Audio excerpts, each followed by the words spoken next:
அசைவாடும் தெய்வமே, ஆமே அசைவாடும் தெய்வமே, அசைவாடும் தெய்வமே,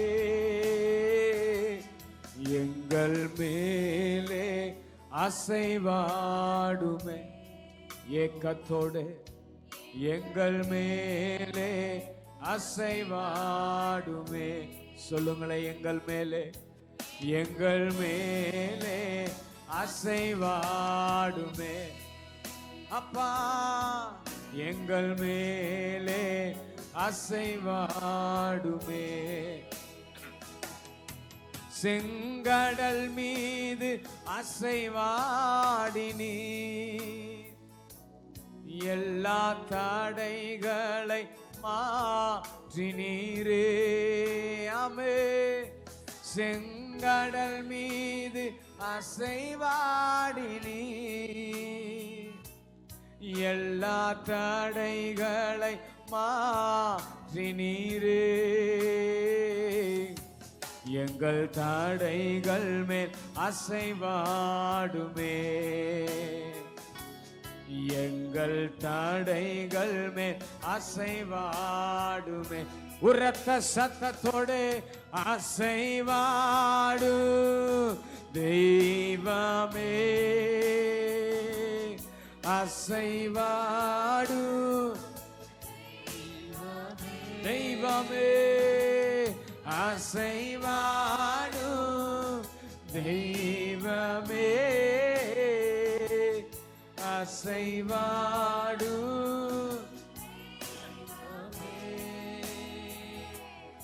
எங்கள் தடைகள் மேல் அசைவாடுமே. ஆமென்.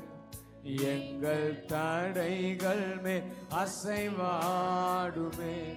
ரெண்டு கரத்தை உயர்த்தி எல்லா மகிமைக்கும் பாத்திரரே, எல்லா கணத்திற்கும் பாத்திரரே, எல்லா மகிமைக்கும் பாத்திரரே, எல்லா கணத்திற்கும் பாத்திரரே. அசைவாடு தெய்வமே, அசைவாடு, அசைவாடுங்கப்பா தெய்வமே,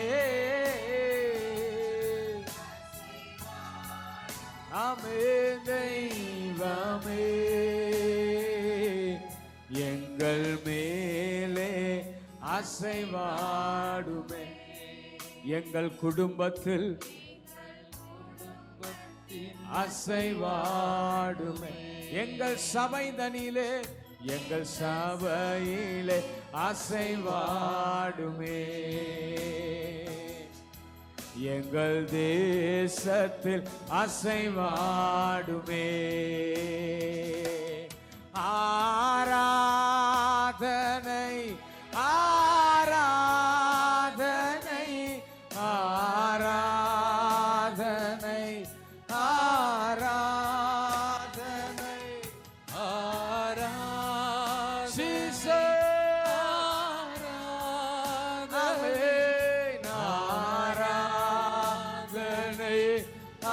ஆராதனை அன்பரேசு ராஜனுக்கே ஆவியான தேவனுக்கே அன்பரேசு ராஜனுக்கே ஆவியான தேவனுக்கே அன்பு நேசரே உம் திருமுகம் தேடி அர்ப்பணித்தேன் என்னையே இந்த மாலை வேளையில் எங்கள் ஆவி ஆத்துமா சரீரம் முழுவதுமா உங்க திரு பாதத்திற்கு முன்பாக நாங்க சமர்ப்பிக்கிறோம். ஆவியானவரே,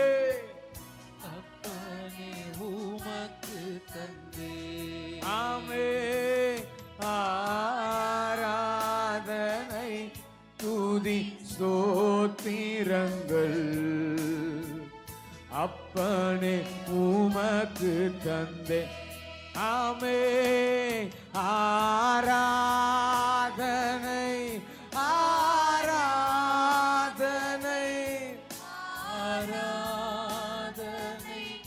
ஆராதனை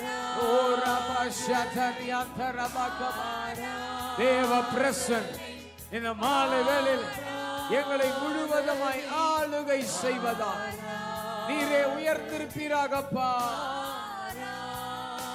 ஆமே அன்பரேசு ராஜனுக்கே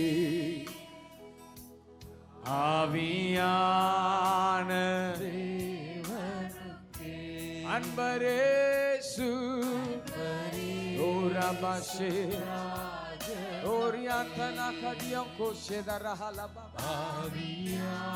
ஆமே உமக்குகந்த உமக்குகந்த தூய பலியாய் இந்த உடலை கொடுப்பாமே.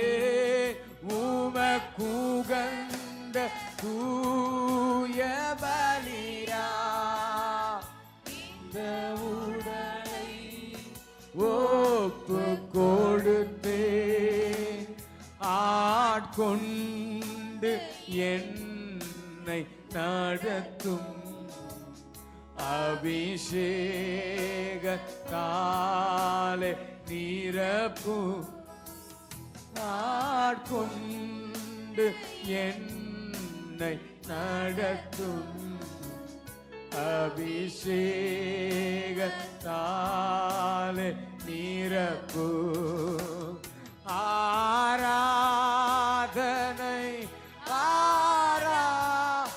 உமக்கே எங்கள் ஆராதனை தகப்பன்.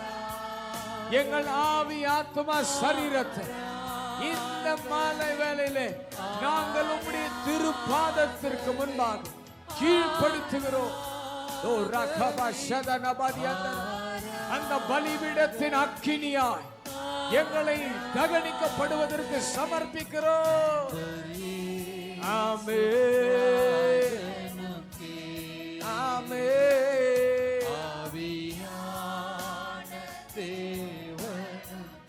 அன்பரேசு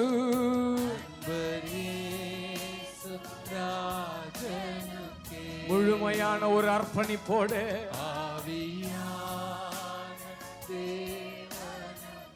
அவரை நோக்கி பார்த்து கோதுமை மானி போல் மடிந்திடுவே தினமும் உமக்காய் பலன் கொடுப்பே. நான் கோதுமை மணி போல் மடிந்திடு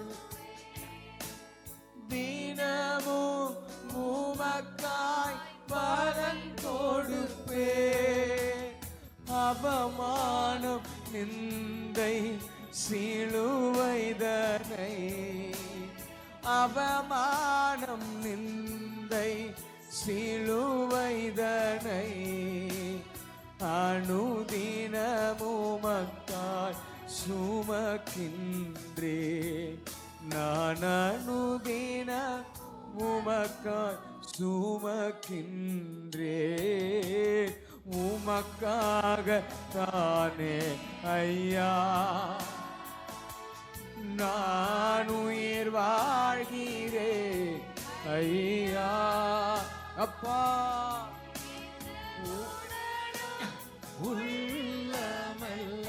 ஆமே அன்பருமக்காக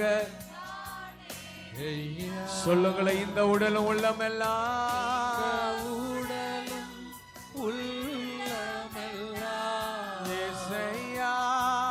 அன்பருமக்காக தானே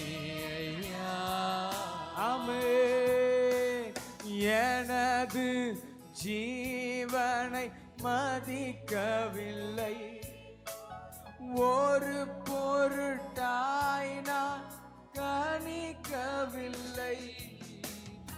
எனது ஜீவனை மதிக்க ஒரு பாடலா இல்லாம ஒரு ஜபமாக ஒரு அறிக்கையாக நம்ம ஆளவேளையில் நம்முடைய நாவலிருந்து இருதயத்திலிருந்து கடந்து வரட்டும்.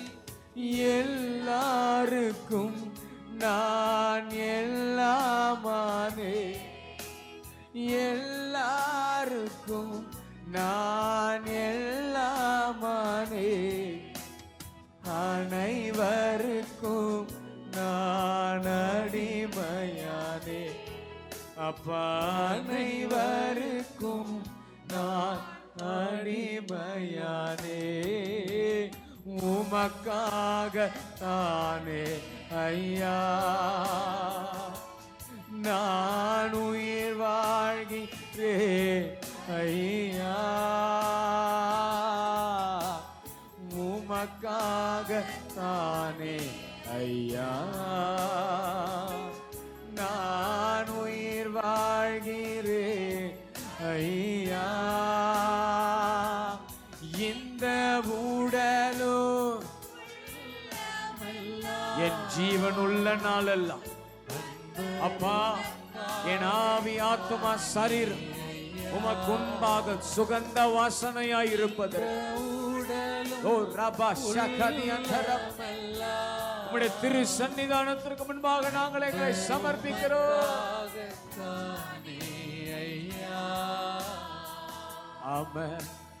எல்லாம் ரெண்டு கரத்தை அப்படியே உயர்த்தி இந்த உடலும் உள்ளமெல்லாம்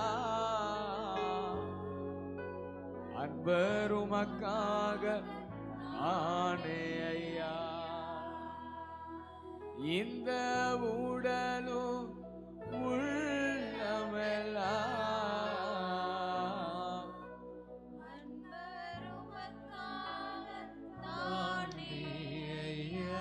இந்த சரீரத்தை ஜீவ பலியாக விட்டு கொடுப்பது புத்தி உள்ள ஆராதனையாயிருக்கிறது. தேவச்சனமே, இந்த ஆராதனை வேலை நம்ம கீழ்ப்படுத்துகிறோம் இல்லையா, ஒரு தெய்வீக ஜெயம் நம்மை சூழ்ந்து கொண்டே இருக்கிறது. விசுவாசிக்கிறீங்களா? நீங்க எந்த அளவுக்கு சமர்ப்பிக்கிறீங்களோ அந்த சமர்ப்பணத்திற்குள்ளாக ஒரு பெரிய சக்சஸ் இருக்குது, ஒரு பெரிய வெற்றி இருக்குது. விசுவாசிக்கிறீங்களா? உண்மையை விசுவாசிக்கிறீங்களா? எல்லாம் விடுதலையோடு கூட ஆண்டவரை நம்ம ஆராதிக்க போகிறோம். எல்லாருக்கும் தெரிந்த சில வரிகளை பாடி அறிக்கை பண்ணி நம்ம ஜெயம் எடுக்க போகிறோம். அல்லேலூயா. வெற்றி கொடி பிடித்திடுவோம், நாம் வீரநடை நடந்திடுவோம்.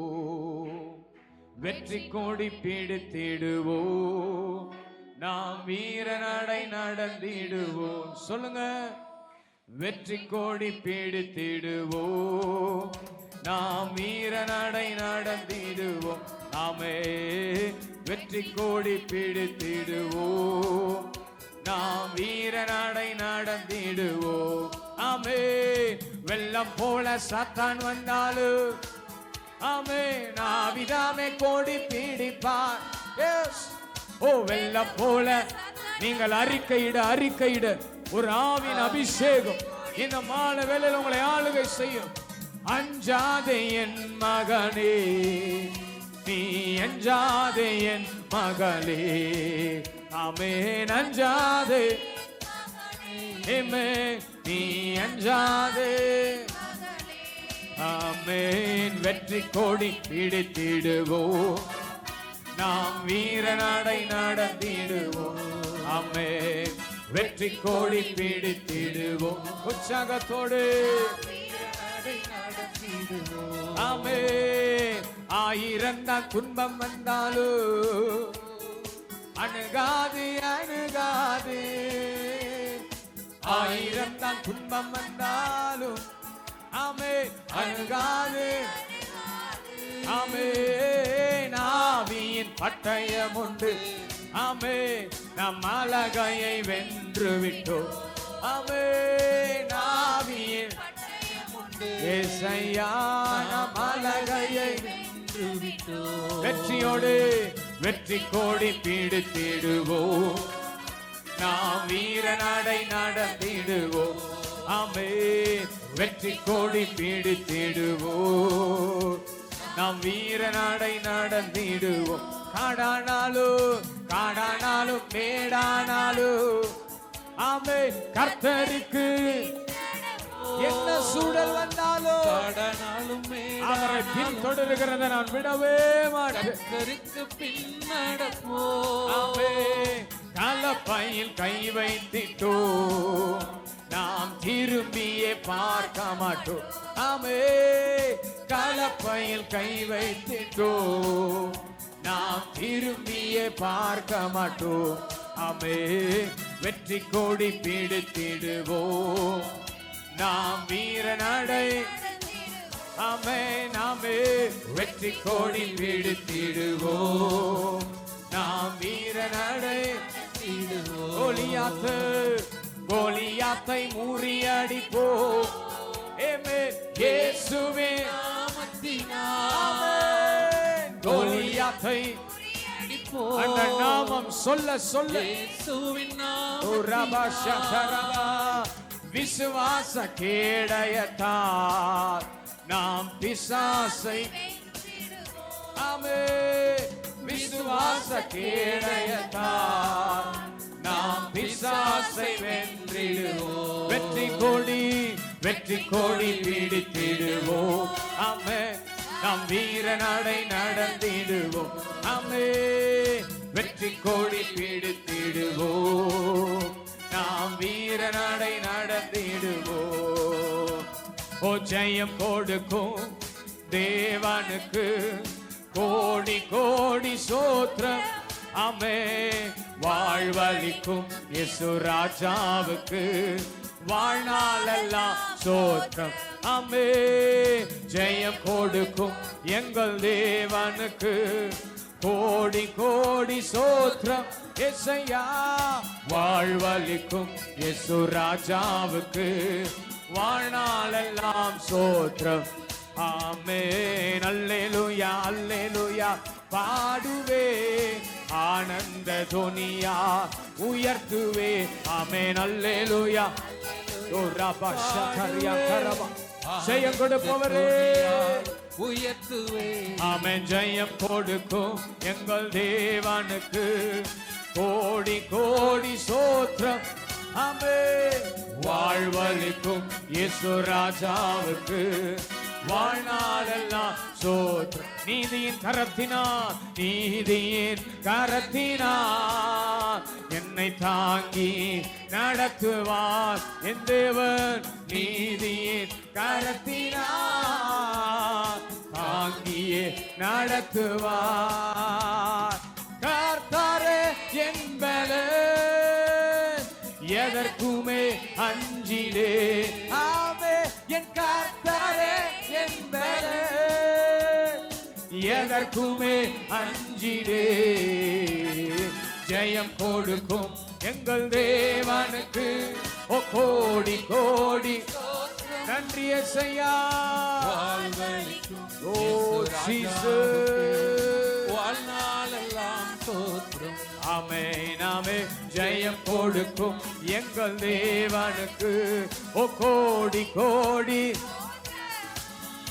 ஓ வாழ்வளிக்கும் இயேசு ராஜாவுக்கு வாழ்நாளெல்லாம் சோத்திரம். ஆமென். அற்புதம் செய்பவர், அகிலமும் படைத்தவர், என் வாழ்விலே அற்புதம் செய்பவர், அகிலமும் படைத்தவர், யுத்தத்தில் வல்லவர் வல்லவர், என் மீட்பர் ஜெயிக்கிறார். யுத்தத்தில் ஆமென். என் மீட்பர் ஜெயிக்கிறார். ஜெயம் கொடுக்கும் என் தேவனுக்கு ஓ கோடி கோடி. ஆமென். வாழ்வளிக்கும் இயேசு ராஜாவுக்கு வாழ்நாளெல்லாம் சோத்திரம். ஆமென். ஓ ஜெயம் கொடுக்கும் எங்கள் தேவனுக்கு கோடி கோடி சோத்திரம். ஹல்லேலூயா. வைக்கும் இயேசு ராஜாவுக்கு வாழ்நாளெல்லாம் சோத்ர. ஊற்றப்பட வேண்டுமே உன்னதத்தின் ஆவி, உயிர்ப்பிக்க வேண்டும் எம்மை தேவா. முன்மாரியாக அன்று பொழிந்திட்ட ஆவியே பின்மாரியாக இன்று ஆமென் ஊற்றப்பட வேண்டுமே உன்னதத்தின் ஆவி. ஒரு ஏக்கத்தோடு கூட இந்த மாலை வேளையில் அந்த ஆவியானவர் என் மீது ஊற்றப்படுவாராக. ஆமென். என்னை அபிஷேகமே ஓ என் தலையை நனைக்க, ஓ ஆவியில் நிரப்புமே, ஓ பாத்திரம் வழிந்தோடும் நீச்சலாடும் மூழ்கியே, நீச்சல் நாடும் மூழ்கியே. ஆமே என் நேசர் அன்பில் மகிழ, ஓ அக்கினி அபிஷேக எந்த நாவல் திட்டிடும். ஊற்றப்பட வேண்டுமே உன்னதத்தின் ஆவி, உயிர்ப்பிக்க வேண்டும் எம்மை தேவா. ஓ முன்மாரியாக அன்று பொழிந்திட்ட ஊற்றப்படுவீராக ஆவியானவர். இந்த மாலை வேளையில் அந்த பரலோக பெலன், எங்களை சாட்சி கொடுக்க வைக்கிற அந்த பெலன், எங்களுக்கு முத்திரையாக கொடுக்கப்பட்ட அந்த ஆவியானவருடைய வல்லமையின் அபிஷேகம் இந்த மாலை வேளையில் எங்களை ஆளுகை செய்வதாக. சொல்லுங்க. ஊற்றப்பட வேண்டுமே உன்னதத்தின் ஆவி, உயிர்ப்பிக்க வேண்டும் எம்மை தேவா. ஆமென். முன்மாரியாக அன்று பொழிந்திடவே, பொழிந்திடும் வல்லமை உன்னதத்தின் வல்லமை, ஆவியின் வல்லமை, அக்கினியின் வல்லமை, பொழிந்திடும் வல்லமை உன்னதத்தின் வல்லமை, ஆவியின் வல்லமை, அக்கினியின் வல்லமை, பொழிந்திடும் வல்லமை உன்னதத்தின் வல்லமை, ஆவியின் வல்லமை, அக்கினியின் வல்லமை, பொழிந்திடும் வல்லமை உன்னதத்தின் வல்லமை, ஆவியின் வல்லமை, அக்கினியின் வல்லமை. மாம்சமான யாவர் மேலும் ஆமே ஆவியை ஊற்றுவேன் என்று இந்த மாலை வேளையில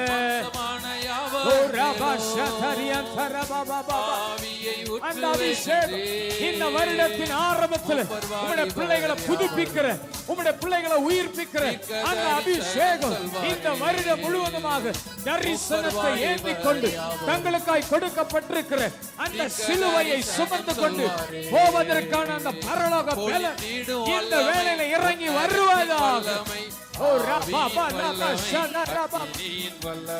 பொழிந்திடும் வல்லமை உன்னதத்தின் வல்லமை, ஆவியின் வல்லமை, அக்கினியின் வல்லமை, பொழிந்திடும் வல்லமை உன்னதத்தின் வல்லமை, ஆவியின் வல்லமை, அக்கினியின் வல்லமை, பொழிந்திடும் வல்லமை. ஊற்றுங்கப்பா, உடைய பிள்ளைகளுக்கு நடுவில் ஊற்றி விடுவீராக. வல்லமை உண்டு உண்டு, அற்புத வல்லமை இயேசுவே. இரத்தத்தால் இரத்தத்தால் வல்லமை உண்டு உண்டு, அற்புத வல்லமை ஆட்டுக்குட்டியின் இரத்தத்தினாலே வல்லமை உண்டு உண்டு, அற்புத வல்லமை இயேசுவே. எங்களை சகல பாவங்களை நீக்கி சுத்திகரிக்கிற அந்த பரிசுத்தமுள்ள இரத்தம் முன்பே தூரமாய் இருந்த எங்களை இப்பொழுது கிறிஸ்து இயேசுவுக்குள் அவருடைய இரத்தத்தினாலே சபீகமாக்கி இருக்கிற அந்த திரு இரத்தத்தின் வல்லமை இந்த மாலை வேளையில எங்களை சுத்திகரிப்பதாக, எங்களை சுத்திகரிப்பதாக. அந்த திரு இரத்தம் எங்களை சுத்திகரித்து எங்களை ஆளுகை செய்வதாகப்பா. அப்பா, இஸ்ரவேலின் கன்னிகையே, நான் உன்னை திரும்பவும் கட்டுவேன், நான் உன்னை கட்டுவேன் என்ற வார்த்தை இந்த மாலை வேளையில உம்முடைய பிள்ளைகளுக்கு அஸ்திவாரமாய் மாறுவதாக. அந்த தேவ பலன் உம்முடைய பிள்ளைகளை புதுப்பிப்பதாக. ஓ பொழிந்திடும் வல்லமை, ஓ ரபாபா ஷதரகா பாபா, பொழிந்திடும் வல்லமை உன்னதத்தின் வல்லமை, ஆவியின் வல்லமை. ஓ ரபா ஷதரகா பாபா. எல்லாரும் அப்படியே ஆவியானவருக்கு கொஞ்சம் விட்டு கொடுங்க பார்க்கலாம். ஆவியானவர் நம்மை உயிர்ப்பிக்கிறவராய் இருக்கிறார்.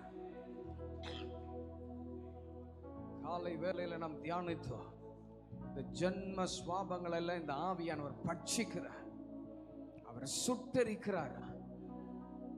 இந்த மாலை வேளையில் அந்த ஆவியானவரோட அக்கி நீங்க உலாவி கொண்டிருக்கிறார், நம்மை உயிர்ப்பிக்கும்படியாக. இஸ்ரவேல் என்னும் கன்னிகைகளாக நாம் தேவனால் கட்டப்படுவதற்கு இந்த மாலை வேளையில் இந்த ஆவியானவர் நம்மை ஆளுகை செய்வாரா? எல்லா ரெண்டு கரத்தை அப்படியே ஆவியானவருக்கு நேரம் உயர்த்தி, ஆவியானவரே எங்கள் ஆவி ஆத்மா சரீரம் முழுவதுமாய் நீரே ஆளுகை செய்வீரா. எங்கள் சிந்தைகள் அல்லையா, எங்கள் சுயம் அல்லையா, உங்களுக்கு முன்னாடி நாங்கள் பரிபூர்ணமாய் சமர்ப்பிக்கிறோம். ஆவியானவர் யாரை நிரப்பி நிரப்பி ஆளுகை செய்ய முடியும் தெரியுமா? அவருக்கு முன்னாடி கம்ப்ளீட்டா சரண்டர் பண்றவங்க தான், முழுவதுமாக சமர்ப்பணம் செய்கிறவர்கள். நான் அப்பாவை குறிச்சு, அருமையான ஃபாதர் அப்பாவை குறிச்சு நிறைய சாட்சி கேட்டிருக்கிறேன். அவருக்குள்ள இருக்கிற ஒரு அழகான ஒரு ஆவிக்குரிய அனுபவம் என்ன தெரியுமா? ஆவியானவர் ஒன்று சொன்னா குழந்தை மாதிரி அப்படியே கீழ்படிஞ்சிருவாரா. ஆவியானவர் ஒரு இடத்துக்கு போகாதன்னா போக மாட்டாரா. ஆவியானவர் ஒரு இடத்துக்கு போனா அது எப்பேற்பட்ட சூழலா இருந்தாலும் போயிடுவாரா. இன்னைக்கு அப்படிப்பட்ட தேவ மனிதனுடைய அவர் பிறந்த இந்த ஊர்ல நம்ம இருக்கிறோம். நான் அதை பாக்கியமா கருதுகிறேன். இன்னைக்கு மாலை வேளையில நான் லைவ்ல கூட சொன்னேன், எனக்கு இந்த வருஷத்துல ஆண்டவர் வாக்குத்தத்தம் கொடுத்திருக்கிறார், நான் உன்னை அதிசயங்களை காண பண்ணுவேன். நான் சொன்னேன், நான் இந்த இடத்துல நிற்கிறதை நான் ஒரு அதிசயமாய் பார்க்கிறேன். காரணம், நான் எந்த இடத்துல இருந்து என் ஓட்டத்தை தொடங்கினேன்னு எனக்கு தெரியும், எந்த தாழ்வறையிலிருந்து நான் ஆரம்பித்தேன் என்பதை நான் அறிவேன். எனக்கு இங்கிருந்து யாராவது ஒரு அமெரிக்காவுக்கு டிக்கெட் போட்டு கூப்பிட்டா கூட நான் இவ்வளோ சந்தோஷப்பட மாட்டேன். ஆனால் நான் சிறு வயது முதற்கொண்டு பார்த்து அபிமானிக்கிற அந்த ஒரு ஆவிக்குரிய தகப்பனுடைய ஊரில் நான் இருப்பதை குறித்து நான் அதிக சந்தோஷம் அடைகிறேன். தாழ்மை உள்ளவனாய் நிற்கிறேன். என்னை இந்த நிலைமைக்கு என் தேவன் கொண்டு வந்திருக்கிறார் இல்லையா, இது சாதாரணமாக இல்லைங்க. இந்த ஆவியானவர் என்னை சுமந்து வந்திருக்கிறார். இந்த ஆவியானவர் என்னை சுமந்து வந்திருக்கிறார். இந்த ஆவியானவர் உங்களை சுமந்து அப்படியே கொண்டு போனோன்னா என்ன தெரியுமா பண்ணணும்? அவர்கிட்ட ஏன் எதுக்குன்னு கேள்வி கேட்கவே கூடாது. பிலிப்புவை பார்த்து ஆண்டவர் சொல்ற, நீ காசாவுக்கு போற வழியில போப்பா, ஏன் போன எதுக்கு போனன்னு கேட்கவே இல்லை. அது ஆல்மோஸ்ட் 128 கிலோமீட்டர் உள்ள ஒரு இடம், டிராவல் அது. ஆனா ஆண்டவர் சொன்ன உடனே அவன் டிராவல் பண்றான். அவன் தரிசனத்தை ஆண்டவர் கொடுத்த வேலையை செஞ்சு முடிச்சான். அதுக்கப்புறமா ஆவியானவர் அவனை கொண்டு போயிட்டாராம். அதுக்கப்புறமா காணப்படவே இல்லையா. ஆவியானவர் அந்த மாலை வேளையில உங்களை சுமக்கணும்னா ஒரு தீர்க்கமான ஒரு சமர்ப்பணம், ஒரு தீர்க்கமான என்ன, நான் ஜீரோ ஆக்குற ஆவியானவரை, என்னுடைய சுய விருப்பங்களுக்கு 1% கூட என் வாழ்க்கையில் இந்த வருஷத்துல எனக்கு இடம் வேண்டாம், உங்க சித்தம் மாத்திரம் நிறைவேறட்டும். எல்லா கையை உயர்த்தி, ஆவியானவரே உங்க சித்தத்துக்கு என்ன நான் விட்டு கொடுக்கிறேன், உங்களுடைய திரு சன்னிதானத்துக்கு விட்டு கொடுக்கிறேன்ப்பா. ஹல்லேலூயா.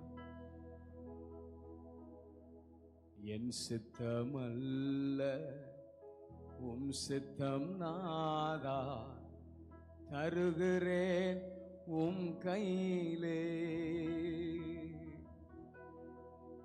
என் சித்தமல்ல உம் சித்தம் நாதா, தருகிறேன் உம் கையிலே. என்னை தருகிறே உம் கரத்தில், என்னை படைக்கிறே உம் பாதத்தில், என்னை தருகிறே உம் கரத்தில், என்னை படைக்கிறே உம் பாதத்தில்.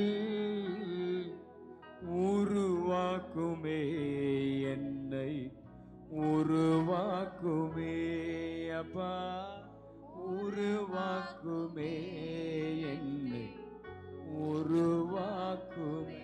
டாடி, இந்த மாலை வேளையில உங்க திரு சித்தத்திற்கு நாங்க எங்களை விட்டு கொடுக்கிறோம்.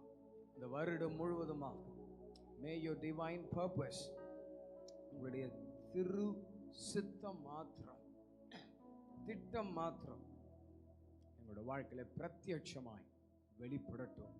நாமமே உயர்ந்திருக்கட்டும். இந்த மாலை வேளையில் அடியனை மறத்து வெளிப்படுங்க. இந்த பிள்ளைகளுக்கு ஆண்டவரை, எங்களுக்கு ஆண்டவர் நல்ல ஆவிக்குரிய போஜனத்தை தந்து நாங்கள் பலனோடு கூட திரும்பி செல்வதற்கு தேவனங்களுக்கு தயை செய்வீராக. உம்முடைய நாமமே மகிமைப்படட்டும். இயேசு ராஜாவின் இன்ப நாமத்தில் ஜெபிக்கிறோம் ஜீவனுள்ள நல்ல பிதாவே, ஆமென், ஆமென். நம்ம அப்படி அமர்ந்து கொள்வோம். கர்த்தர் நாமமே மகிமைப்படுவதாக.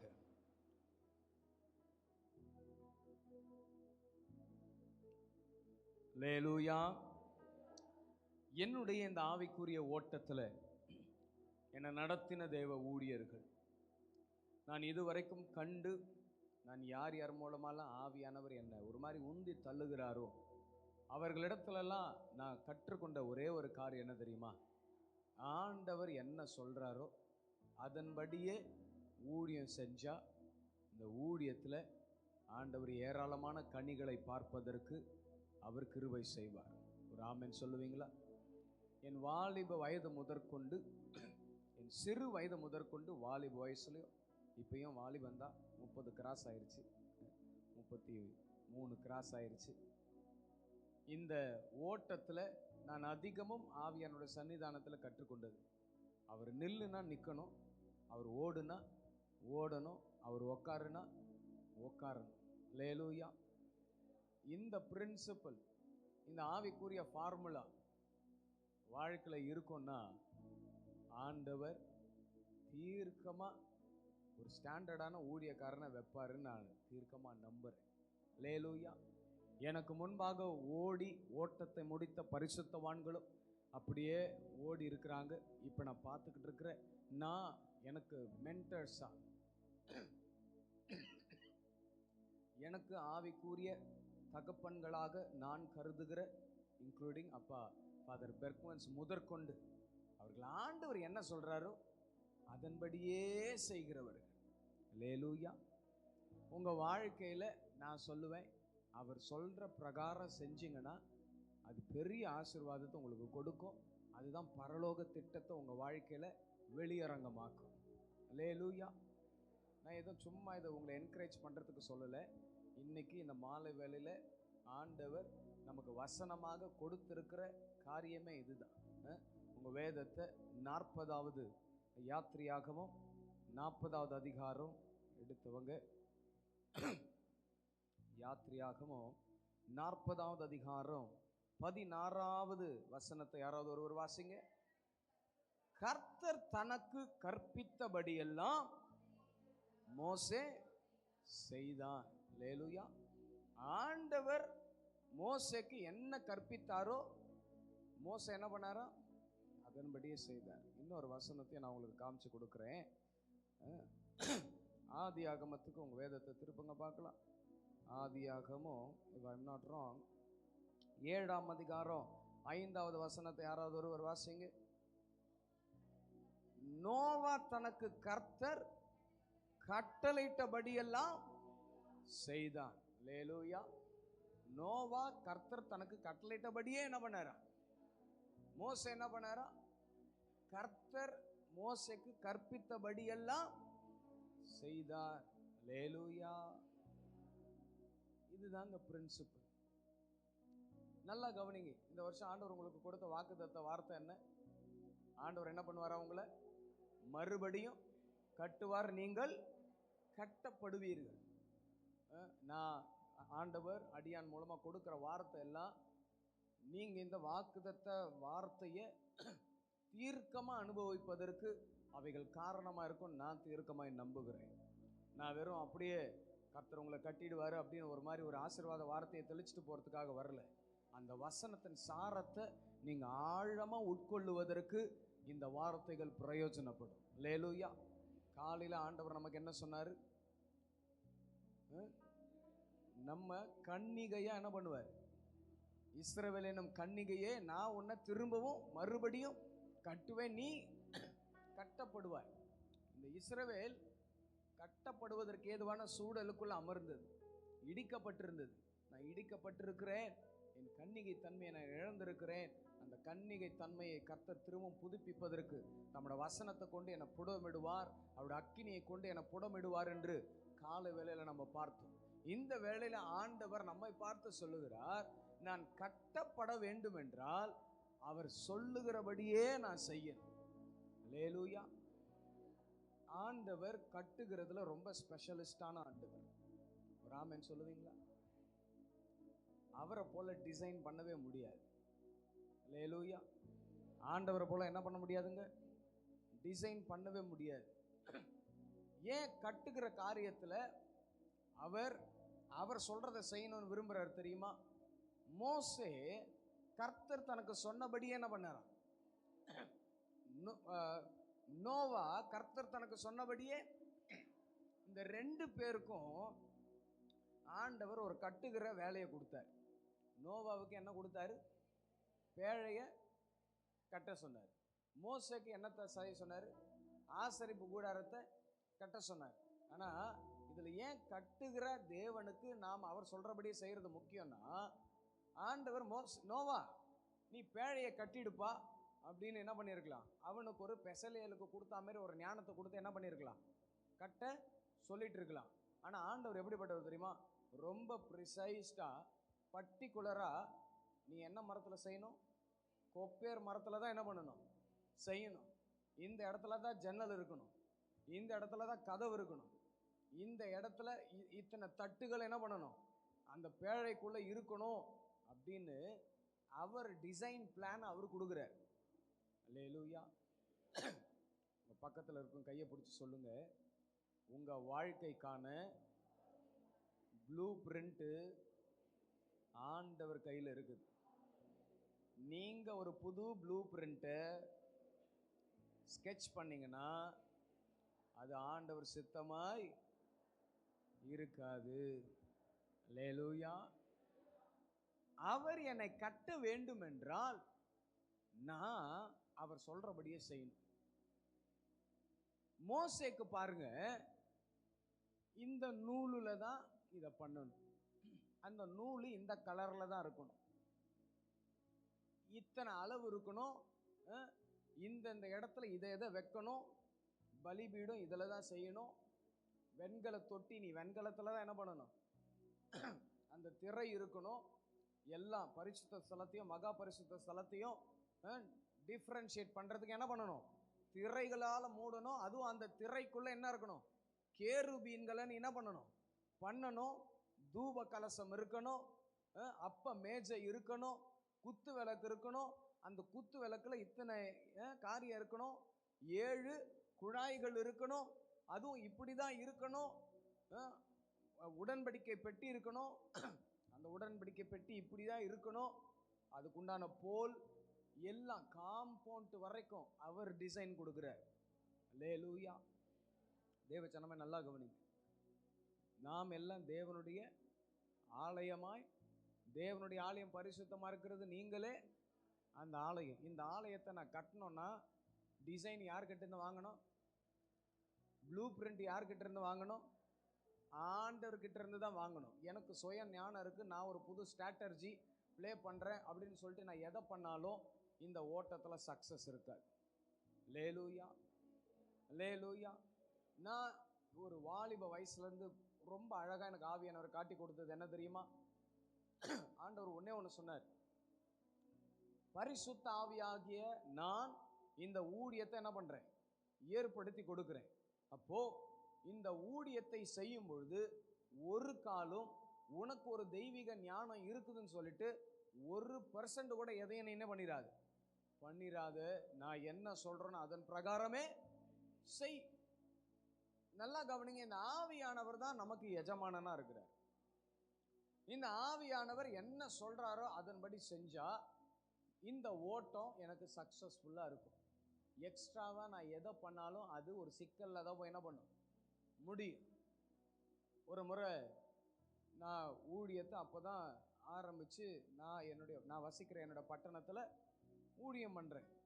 அப்போது ஒரு 7 மணி நேரம் உபவாச ஜபம். அதை நடத்தணும்னு தீர்மானம் பண்ணி ரொம்ப பிளான் எல்லாம் எக்ஸிக்யூட் பண்ணி இந்த ஊழியக்காரங்களெல்லாம் கூப்பிடணும் அப்படிலாம் கூப்பிடணும்னு சொல்லிட்டு நான் ஒரு பட்ஜெட் கிரியேட் பண்ணி ஒரு 60,000 ரூபாய்க்கு நான் பட்ஜெட் போட்டு வச்சுருந்தேன். எவ்வளோக்கு போட்டிருந்தேன்? 60,000 ரூபாய்க்கு பட்ஜெட் போட்டிருந்தேன். ஆனால் கொஞ்சம் நாட்கள் அப்படியே கழிச்ச உடனே என் பட்ஜெட் 80,000 ரூபாவாக மாறுது. நான் என்ன யோசிச்சேன்னா, வர ஊழியக்காரங்களெல்லாம் என்ன பண்ணணும், நல்லா கனப்படுத்தணும், இதெல்லாம் பண்ணணும், நல்லா பேனரு ஃப்ளக்ஸ் எல்லாம் நல்லா வைக்கணும், அதுக்கு இன்னும் எக்ஸஸாக ஒரு 20,000 ரூபாய் செலவு பண்ணால் நல்லா இருக்கும்னு சொல்லிட்டு நான் ஒரு மாதிரி பிளான் பண்ணுறேன். ஆவியானவர் சொல்கிறாரு, உன் பட்ஜெட்டு 60,000 ரூபாவே வெய், 80,000 ரூபாவை என்ன பண்ணாது, ஏற்றாத அப்படின்னு ஆவியானவர் சொன்னார். நான் ஆண்டவரே ஃபஸ்ட் டைம் நான் 7 மணி நேரம் ஒரு உபவாச ஜெபம் வைக்கிறேன். நான் நல்ல விதமாக பண்ணாதான், நல்ல விதமாக அதை அட்வர்டைஸ் ஆனாதான் நிறைய பேர் என்ன பண்ணுவாங்க, எல்லாரும் வருவாங்க அப்படின்னு சொல்லிட்டு ஆண்டவருக்கு ஐடியா கொடுத்துட்டு எக்ஸ்ட்ரா 20,000 ரூபாய் நான் என்ன பண்ணிட்டேன், ஆட் ஆன் பண்ணிட்டேன். இப்போது கூட்டம் நடக்க ஆரம்பிக்குது.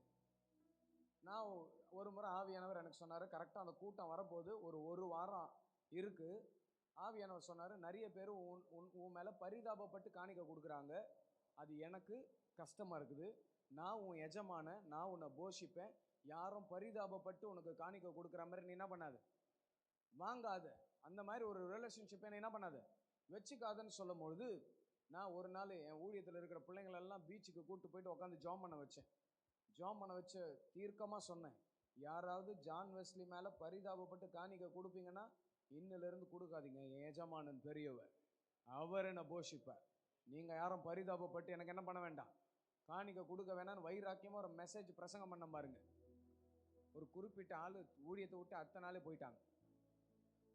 இப்போ 60,000 ரூபாய்க்கு சிங்கி அடிக்கிற நிலைமை ஆகி போச்சு எனக்கு. இந்த 60,000 ரூபாவை எனக்கு புரட்டி கொடுக்குற ஒரு 4-5 பேர் என்ன பண்ணிட்டாங்க, ஊழியத்தை விட்டே போயிட்டாங்க. அதுவும் எப்படி தெரியுமா, கரெக்டாக இன்றைக்கி மீட்டிங் நடக்க போது காலையில் எல்லாம் வருவாங்கன்னு பார்த்தா யாருமே ஃபோன் எடுக்கல, யாருமே வரவே இல்லை. 60,000 ரூபாய் எனக்கு தேவை, ஆனால் வெறும் 8,000 ரூபாவை கையில் வச்சுட்டு நான் உட்காந்துக்கிட்டு இருக்கிறேன். காணிக்க வந்தது மொத்தமே வந்தது 1,500 ரூபாய் தான் வந்தது. இவ்வளோ தான் வந்தது. மொத்தமாக ஒரு 9,500 ரூபாவை வச்சுக்கிட்டு ஒரு 10,000 ரூபாய் வச்சுக்கிட்டு நான் உட்காந்துக்கிட்டு இருக்கிறேன். எனக்கு என்ன பண்ணுறதுன்னே தெரில. அப்போ ஆவியானவர் என்கிட்ட சொன்னார், நீ என்ன நம்புறியா மனுஷங்களை நம்புறியா? என்னுடைய பிளான் வித்தியாசம்ப்பா. நீ நினைக்க பிரகாரம் நான் என்ன பண்ண மாட்டேன், உன்னை நான் சொல்கிறத மட்டும் நீ செஞ்சன்னா, நீ முட்டு சந்தில் போய் நின்னாலும் அந்த இடத்துல கூட நான் உனக்கு வழியை ஓப்பன் பண்ணுவேன். நீ செங்கடலுக்கு முன்னாடி போய் நின்னாலும் நீ இந்த கோலை உயர்த்தினா போதும், நான் உனக்கு வழியை ஓப்பன் பண்ணுவேன். அன்னைக்கு அந்த வார்த்தைக்கு அப்படியே கீழ்ப்படிஞ்சு தேவ பலத்தோடு சமாதானத்தோடு கூட இருந்தேன். மறுநாள் மீட்டிங் முடியுது. இந்த 2 நாள் மீட்டிங் முடியுது. எனக்கு ஆல்மோஸ்ட் ஒரு 30,000 ரூபாயிலிருந்து 25,000 ரூபாய் வரைக்கும் அப்படியே தேவை ஹோல்டில் நிற்குது. வித்தின் 15 நிமிஷத்தில் திடீர்னு ஒருத்தவங்க வராங்க, ஒரு கவரை கொடுத்து ஜாம் பண்ணுங்க ஐயா அப்படின்னு கொடுத்துட்டு போகிறாங்க. திடீர்னு மேலே ஒரு வீட்டில் பர்த்டே ஃபங்க்ஷன் நடக்குது, ஐயா கொஞ்சம் வந்து ஜாம் பண்ணுங்கன்னு கூப்பிட்டாங்க. போய் ஜாம் பண்ணிட்டு வந்தால் அங்கே ஒரு கவர் கொடுத்தாங்க. இப்படி 2-3 காரியம் 15 நிமிஷத்துக்குள்ள அந்த மொத்த பணத்தையும் கொடுக்க ஆண்டவர் உதவி செஞ்சார். அல்லேலூயா. ஆனாலும் பாருங்க, அவருக்கு கீழ்ப்படியாமல் ஒரு 20,000 ரூபாய் எக்ஸஸாக நான் பண்ண பாருங்க. அந்த 20,000 ரூபாய் துண்டாக வெளியில் நின்றுச்சு. நானும் ஆண்டவர்கிட்ட போராடுறேன், ஆண்டவரே தேவையை சந்திங்கப்பா. ஆவியானவர் சிம்பிளாக ஒன்று சொன்னார், நான் சொன்னதை நீ கேட்டியா? உன்னை 60,000 ரூபாய் தான் பட்ஜெட் என்ன பண்ண போட சொன்னேன்.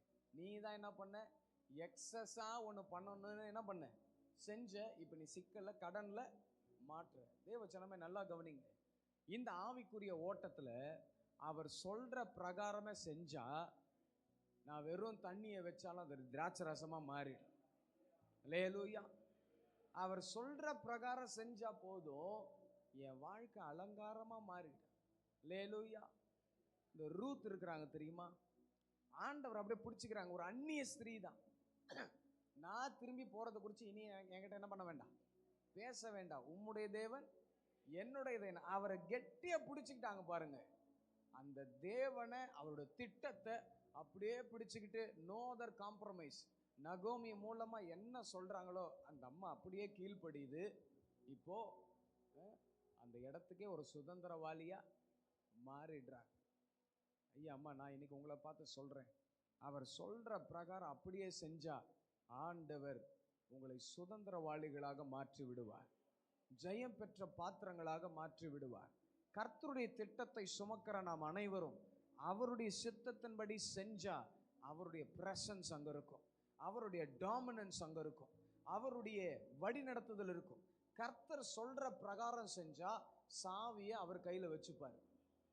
கர்த்தர் சொல்ற பிரகாரம் செஞ்சா நான் கட்டுகிற அந்த ஆசரிப்பு கூடாரத்துக்குள்ள மகிமையாய் அவர் வந்து இறங்குவார்.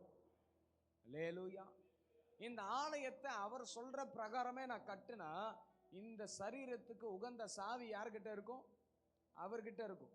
எந்த வியாதி பலவீனம் என மேற்கொண்டாலும் அது என்னை விழுங்காது. அல்லேலூயா. இந்த சரீரமாகிய இந்த ஆலயத்துக்குள்ள அவர் சொல்ற பிரகாரமே நான் எல்லாத்தையும் செஞ்சா அவருடைய பிரசன்னம் எப்பொழுதும் எனக்குள்ள தங்கி இருக்கும். அவர் மகிமையாக இறங்குவார். ஒரு ஆமென் சொல்லுவீங்களா? ஆனா இந்த எக்ஸ்ட்ரா செய்யறேன் தெரியுமா, அங்கதான் பிரச்சனை. பிரமிக்கத்தக்க அதிசயமா ஆண்டவர் நம்மளை என்ன பண்ணியிருக்கிறாரா? உண்டாக்கி வச்சிருக்கிறார். பக்கத்துல இருக்கும் கையை பிடிச்சி சொல்லுங்க, ஆண்டவர் உங்களை பிரமிக்கத்தக்க அதிசயமாய் உண்டாக்கி வச்சிருக்கிறார். அல்லேலூயா. ஆனாலும் ஆண்டவர் நம்மளை அதிசயமா படைச்சு வச்சாலும் நம்ம நிறைய பேர் கிரீமை தான் நம்பின்னு இருக்கிறோம். அல்லேலூயா.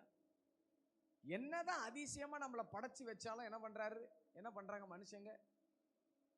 இந்த உலகத்தில் உள்ளவைகள் மேலதான் நம்பிக்கை அதிகமா இருக்குது. இந்த உலகத்தில் உள்ள காரியங்களின் மீது தான் என்ன பண்ணுது?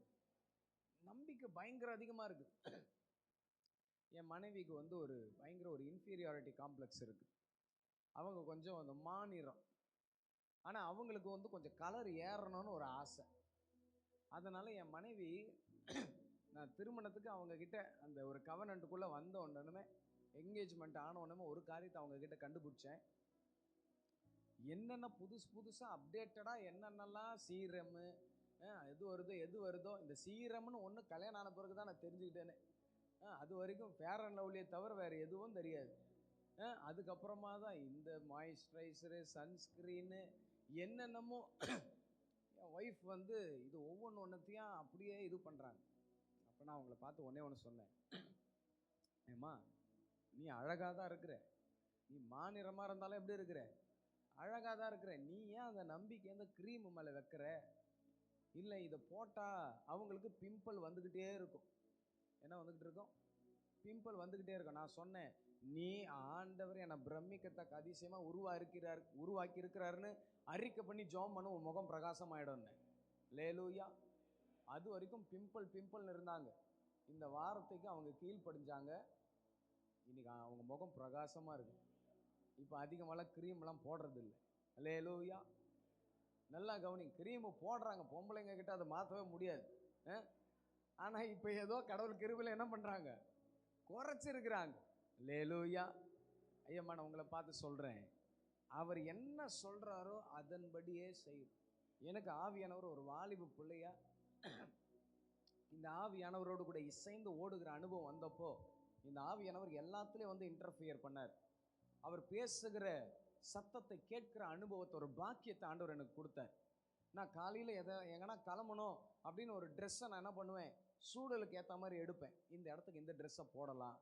அப்போ ஆவியானவர் சொல்லுவார், இல்லை நீ இந்த ட்ரெஸ்ஸை போடாத, இதை போடு. அப்போது ஒரு வாலி வயசில் நம்மளுக்கும் ஆண்டவருக்கு ஒரு டக் ஆஃப் வார் நடக்கும் இல்லையா? ஒரு மாதிரி நம்ம விருப்பத்துக்கு அவர் விருப்பத்துக்கு ஒரு மாதிரி போட்டி நடக்கும். அப்போ நான் சொன்னேன், ஆண்டவரே இந்த இடத்துல இந்த ட்ரெஸ்ஸை போட்டால் ரொம்ப நல்லாவே இருக்காது. ஆனால் அப்படியே ஆண்டவர் என்ன பண்ணாருன்னா, இல்லை நீ இதை போடு, முடியை இந்த மாதிரி வெட்டு. அல்லேலூயா. சில டைம் எனக்குள்ள ஒரு ஆர்வ கோளாறு, நல்லா என்ன பண்ணிடணும், பயங்கரமாக இன்றைக்கி இருக்கிற ட்ரெண்டு பிரகாரம் போயிட்டு நல்லா முடியை வெட்டிக்கிட்டு ஒரு மாதிரி வரணும் அப்படின்ற மாதிரி நிறைய டைம் என்னென்னமோ பிளான் பண்ணி போவேன். முடி வெட்டுற கடையில் போய் உட்காருவேன். ஏதாவது ஒரு படத்தை காட்டி இந்த மாதிரி வெட்டுடான்னுவேன். அவன் கை எப்படி வேலை செய்யன்னு தெரியாது, அதுக்கு மாறாதான் வெட்டுவான் மண்டையை. அதுக்கு அகெயின்ஸ்டாக ஒரு மாதிரி வெட்டி ஒரு மாதிரி ஆக்கி விட்டுருவான். அப்புறமா நான் யோசித்தேன், இந்த ஆண்டவர் நம்மளை என்ன பண்ண மாட்டார், விட மாட்டார். ஏன்னா அவருக்காக நம்மளை என்ன பண்ணிட்டார், தெரிஞ்சு கொண்டாரு. அதனால் அவர் என்ன பண்ண மாட்டார், ஏன் இஷ்டத்துக்கு ஒரு நாள் என்ன பண்ண மாட்டார், விட்டுறவே மாட்டாருன்னு சொல்லி அன்னைக்கு நான் அர்ப்பணித்தேன். இதுக்கப்புறமா உங்கள் விருப்பம் எதுவோ அதன் பிரகாரமாக நான் என்ன பண்ணுறேன், ட்ரெஸ் பண்ணுறேன், ஹேர் ஸ்டைல் வச்சுக்கிறேன், எல்லாமே பண்ணுறேன்னு சொல்லி அப்படியே விட்டுட்டேன். அல்லேலூயா. அவராக ஒரு மாதிரி கண்டித்து ஒழுங்காக சேவ் பண்ணுன்னா தான் பண்ணுவேன். இப்போ என் கல்யாணம் ஆகிட்ட பிறகு என் மனைவி உயிர் எடுத்தாங்க. போய் தாடிக்கு என்ன பண்ணுங்க, கலர் அடிங்க, வெளியிலலாம் போகிறீங்க, எல்லோரும் ஒரு மாதிரி வயசானவராக உங்களை பார்ப்பாங்க. ஏம்மா கல்யாணம் ஆயிடுச்சு, இதுக்கப்புறம் என்ன வயசானவனா பார்த்தா என்ன, இல்லை வாலிபனா பார்த்தா என்ன, ஆனாலும் அடிங்க அடிங்கன்னு வாங்க. இந்த வாட்டி பிடிவாதமாக வந்தேன், நான்லாம் அடிக்கவே மாட்டேன் அப்படின்னு. ஐயாம்மா நல்லா கவனிங்க, அவர் சொல்கிற பிரகாரம் என்கிட்ட எல்லாமே இருக்கும்னா, அவர் சொல்கிற பிரகாரம் நான் எல்லா காரியத்திலும் ஈடுபடுவேன்னா, நான் எனக்கு உங்களை பார்த்து சொல்லுவேன், அது சக்ஸஸ்ஃபுல்லாக. ஆண்டவருக்கு நம்ம எக்ஸ்ட்ராவாக எதை பண்ணி அவர்கிட்ட ஒன்றும் பண்ண முடியாது. அல்லேலூயா. அதுவும் பெண்களுக்கு இருக்கிற பெரிய வெப்பன் என்ன தெரியுமா? கண்ணீர். கண்ணீர் வந்து பயங்கரமான வெப்பன். வீட்டுக்கார கூட நீலி கண்ணீர் வச்சு ஏமாத்திடலாம், ஆண்டவர் என்ன பண்ண முடியாது. எக்ஸ்ட்ராவாக கண்ணீர் வடித்து ஆண்டவர் என்ன பண்ண முடியாது, சிம்பத்தி கிரியேட் பண்ணி ஒன்றுமே பண்ண முடியாது. உங்கள் கண்ணீர் எல்லாம் ரொம்ப வேல்யூபிளானு. அல்லேலூயா. சும்மா அழுவுறது கூட ஆண்டவருக்கு பிடிக்காது. அவர் விருப்ப பிரகாரம் தான் அழுவணும். ஏன் தெரியுமா? இந்த கண்ணீரெல்லாம் ஒரு துருத்தியில் சேர்த்து வைக்கிறார். இந்த கண்ணீரை கம்பீரமாக பார்க்குறாரு. கம்பீரத்தோடு கூட கண்ணீரோடு கூட விதைக்கிறவன் நல்லா கவனிங்க. அதனால் அழுவுறதுக்கு கூட அவர் சொல்கிற பிரகாரம் தான் அழுவணும் அப்படிலாம் கிடையாது. சில டைம் கஷ்டம் வந்தால் அவருக்கு மிஞ்சி நம்ம என்ன பண்ணுறோம், அழுவுறோம். ஆனால் அவர் விரும்புகிறது வீணாக என்ன பண்ணக்கூடாது, கண்ணீரை என்ன பண்ணக்கூடாது. கண்ணீரை கூட நீங்கள் எக்ஸ்ட்ரா கொடுத்தா அவருக்கு என்ன பண்ணாது, பிடிக்காது. நான் வேத அத்தாட்சியோடு கூட சொல்லுகிறேன். நீங்கள் லேவியராகமும் 10ஆம் அதிகாரம் முதல் வசனத்தை யாராவது ஒருவர் வாசிங்க. பின்பு ஆரோனின் குமாரனாகிய நாதாபும் அபியூவும் தன் தன் தூப கலசத்தை எடுத்து அவைகளில் அக்கினியையும் அதன் மேல் தூப வர்க்கத்தையும் போட்டு கர்த்தர் தங்களுக்கு கட்டளையிடாத அந்நிய அக்கினியை அவருடைய சந்நிதியில் கொண்டு வந்தார்கள். நல்லா கவனிங்க, இவங்க ஆண்டவருக்கு பிரியமில்லாத ஒரு அந்நிய அக்கினியை கொண்டு வந்தார்கள் என்று வசனம் சொல்லுகிறது. எப்படி தூபம் காட்டுவாங்க, நீங்க சொல்லுங்க, எப்படி தூபம் காட்டுவாங்க? வேதத்தில் அழகா போட்டிருக்கிறது.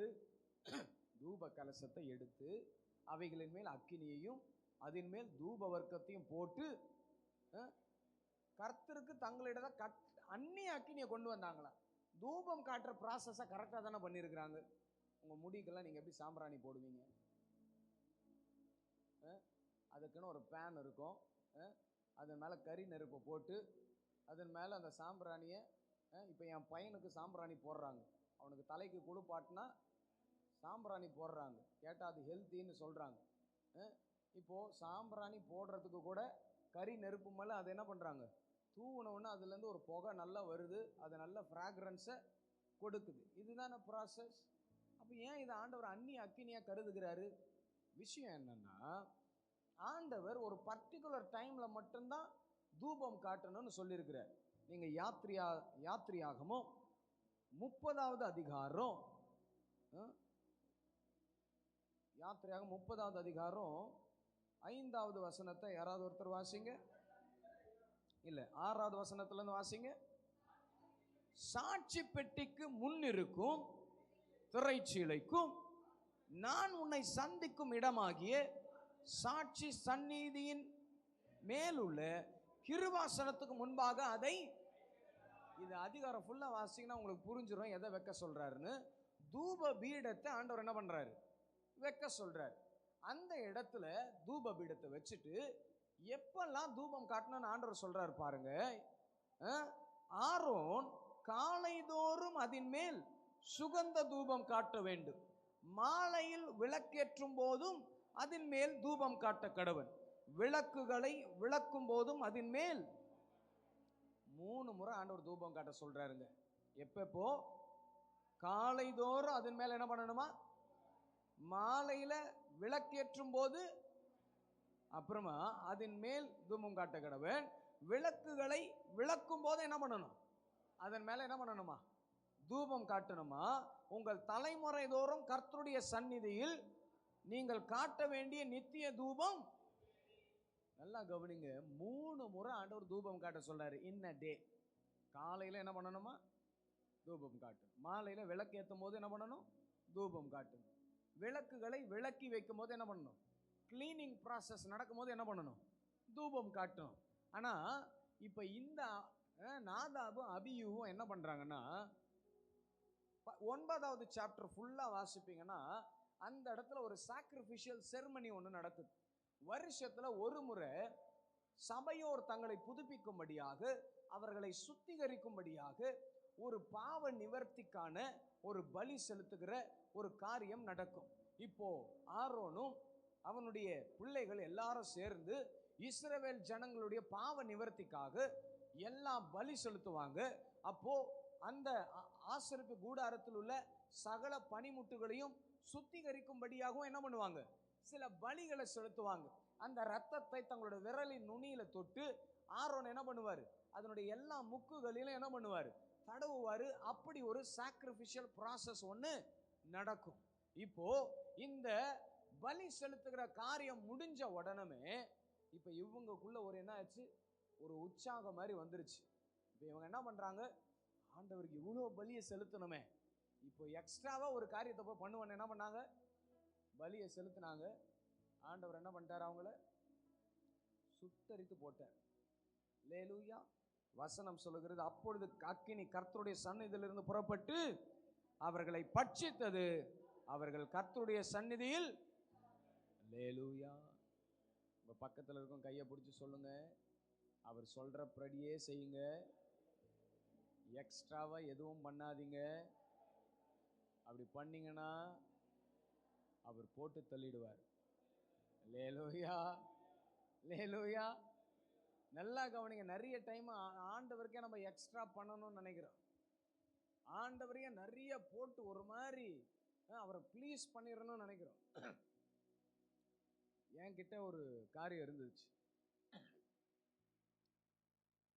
இந்த உண்மை விட்டா யாரும் பாட்டு வெளியிடும் போது என்கிட்ட ₹1 கூட கிடையாது, சுத்தமா பணம் கிடையாது.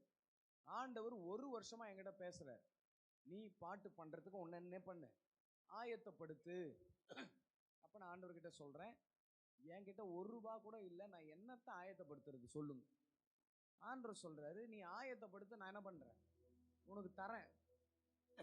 நீ அதுக்கான பிரயாசங்களை தொடங்கு, நான் என்ன பண்றேன்? உனக்கு நான் தரேன். இப்படியே 1 வருஷமா பயங்கரமா போராட்டம் எனக்கு ஆண்டவருக்கு. நீங்க கொடுங்க, நான் பண்றேன். அவரு நீ பண்ணு, நான் உனக்கு கொடுக்குறேன்.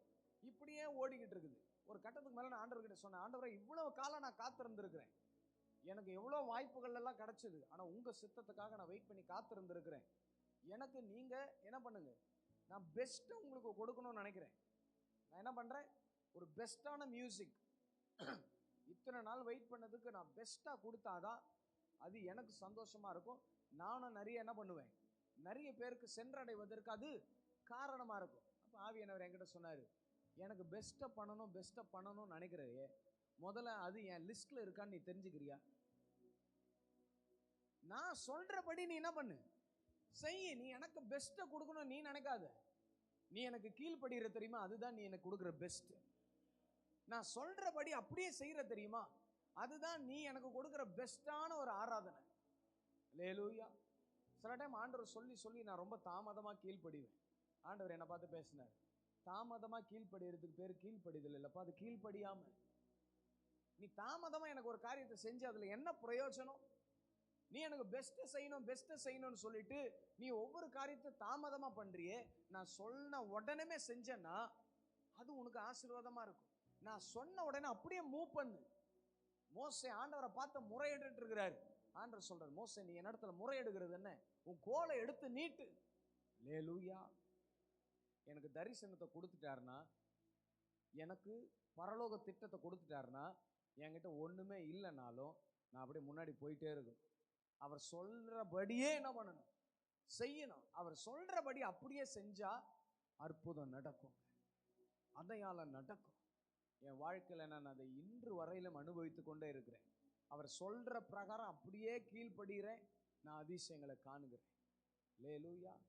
ஒரு முறை ஒரு மீட்டிங்க்கு போனேன். இப்போனா ஆண்டவர் நல்ல கார் கொடுத்துருக்குறார். அப்போல்லாம் பைக்கு தான், ஒரு புல்லட் பைக்கு ஆண்டவர் எனக்கு கொடுத்தார். அப்போ ஒரு முறை இப்போ ஆண்டவர் நல்லா ஆசீர்வதிக்கிறாரு, எங்கள் சூழல்களை மாற்றி இருக்கிறாரு.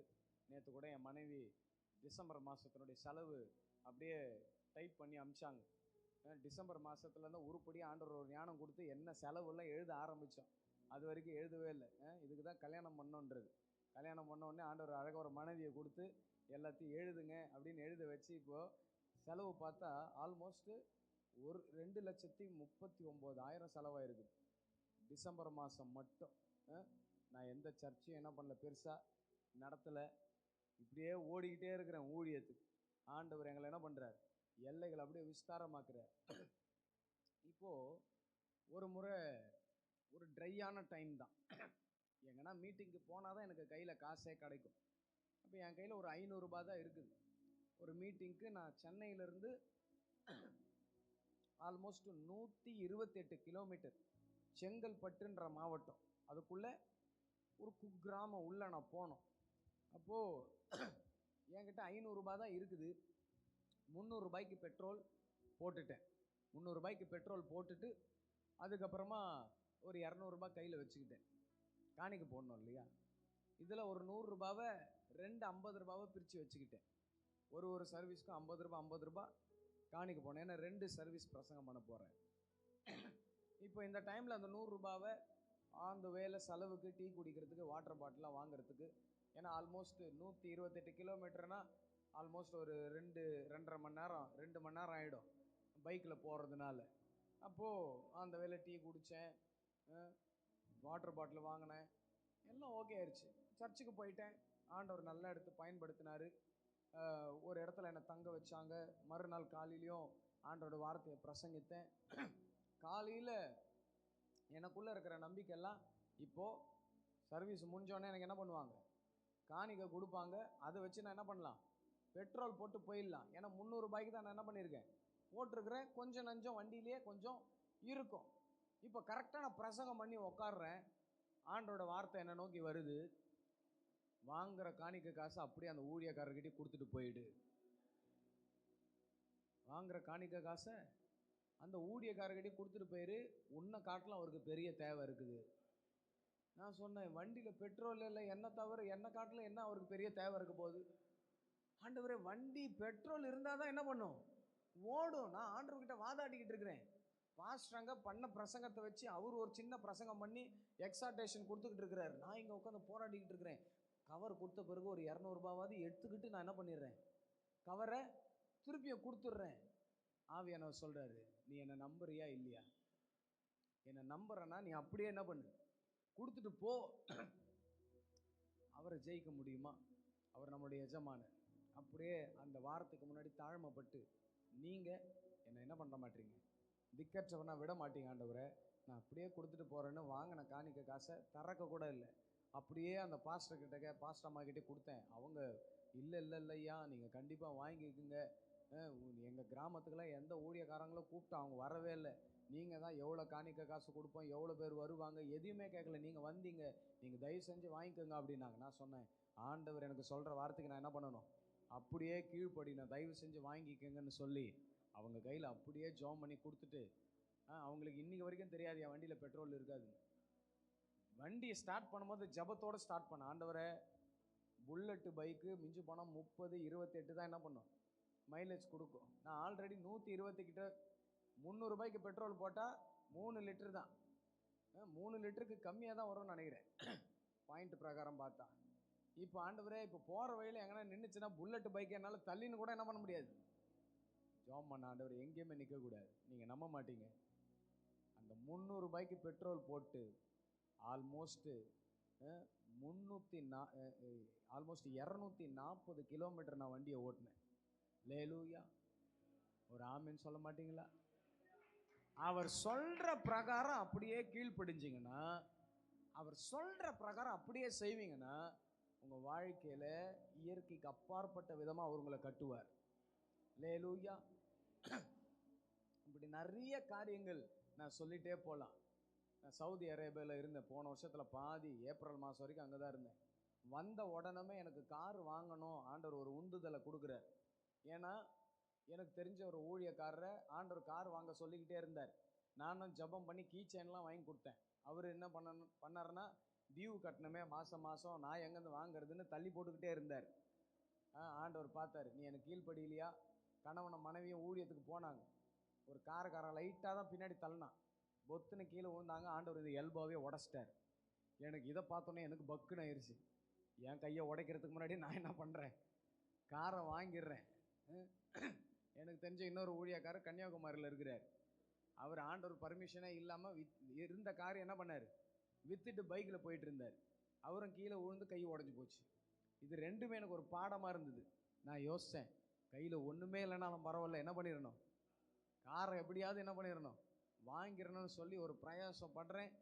நம்மளை சுற்றில 4 பேர் இருப்பாங்க தெரியுமா, நம்ம ஒன்று வாங்கலாம்னு நினச்சா இதை வாங்காது, அது சரி இருக்காது, இது சரி இருக்காதுன்னு நானும் ஒரு காராக பார்த்துக்கினே வரேன். ஒன்றுத்துல இருந்தால் மனுஷங்க என்னை தள்ளிக்கிட்டே இருக்கிறாங்க. ஒரு கட்டத்துக்கு மேலே எனக்கு வெறி ஆயிடுச்சு. ஆண்டவர்கிட்ட சொன்னேன், என்னை எலேயாசர் நடத்தின மாதிரி நேரு வழியாக நடத்துங்கப்பா.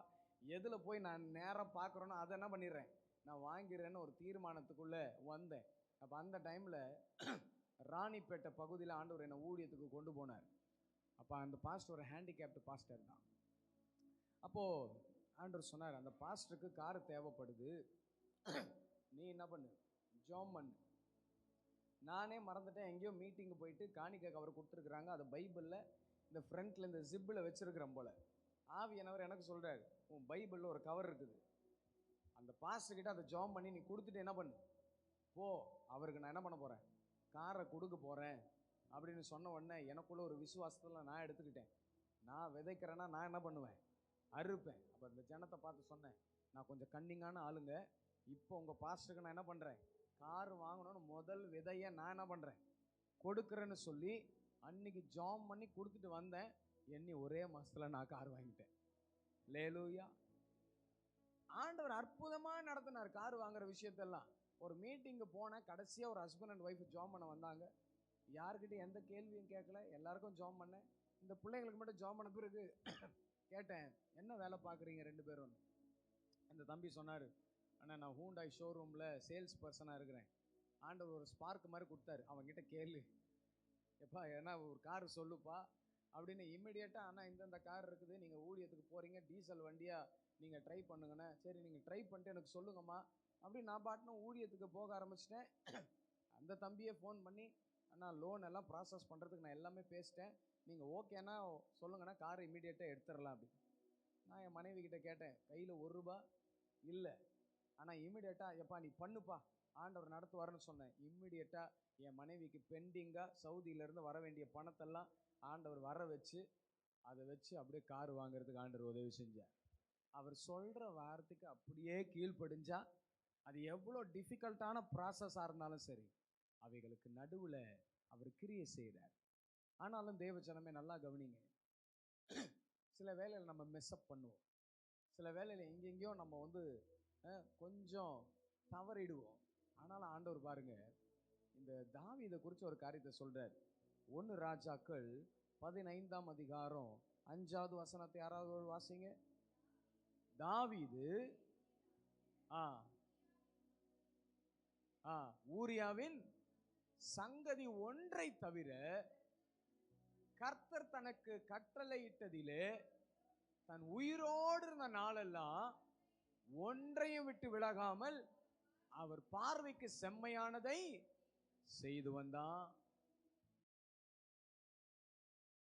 சங்கதியை தவிர்த்து தாவீது எல்லா காரியத்திலும் என்ன பண்ணாரா, ஆண்டவர் சொன்னதை என்ன பண்ணாரா, தன் உயிரோடு இருக்கும் நாளெல்லாம் ஒன்றையும் விட்டு விலகாமல் கர்த்தர் தனக்கு கட்டளையிட்ட அவரோட வார்த்தையை விட்டு தாவீது விலகாம இருந்தார்.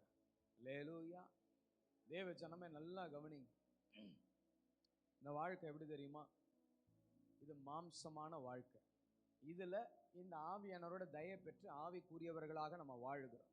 கர்த்தருடைய வசனம் சொல்லுகிறது, முக்கியமாக வாலிப பிள்ளைங்களை குறித்து சொல்லுது. சில வாலிப பிள்ளைங்க இங்கே இருக்கிறீங்க, 40 வயசுக்கு கீழே இருக்கிற எல்லாருமே ஒரு மாதிரி வாலிபர்கள் தான், கொஞ்சம் பேர் தான் கொஞ்சம் வயசானவங்க இருக்கிறீங்க.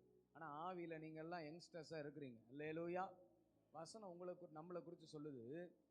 1 யோவானில், வாலிபர்களே நீங்கள் பலவான்களாக இருக்கிறதினாலும் வேத வசனம் உங்களில் நிலைத்திருக்கிறதினாலும் பொல்லாங்கனை நீங்கள் ஜெயித்ததினாலும் உங்களுக்கு எழுதுகிறேன். அல்லேலூயா. எந்த வசனம்? 1 யோவான் 2ஆம் அதிகாரமா? If I am not wrong. எடுத்தவங்க யாருன்னா வாசிங்க. திடீர்னு ஆண்டவர் அந்த வார்த்தையை ஞாபகப்படுத்தினால அதை பேசுகிறேன் நான். Jesus Christ name be lifted up high. Hallelujah.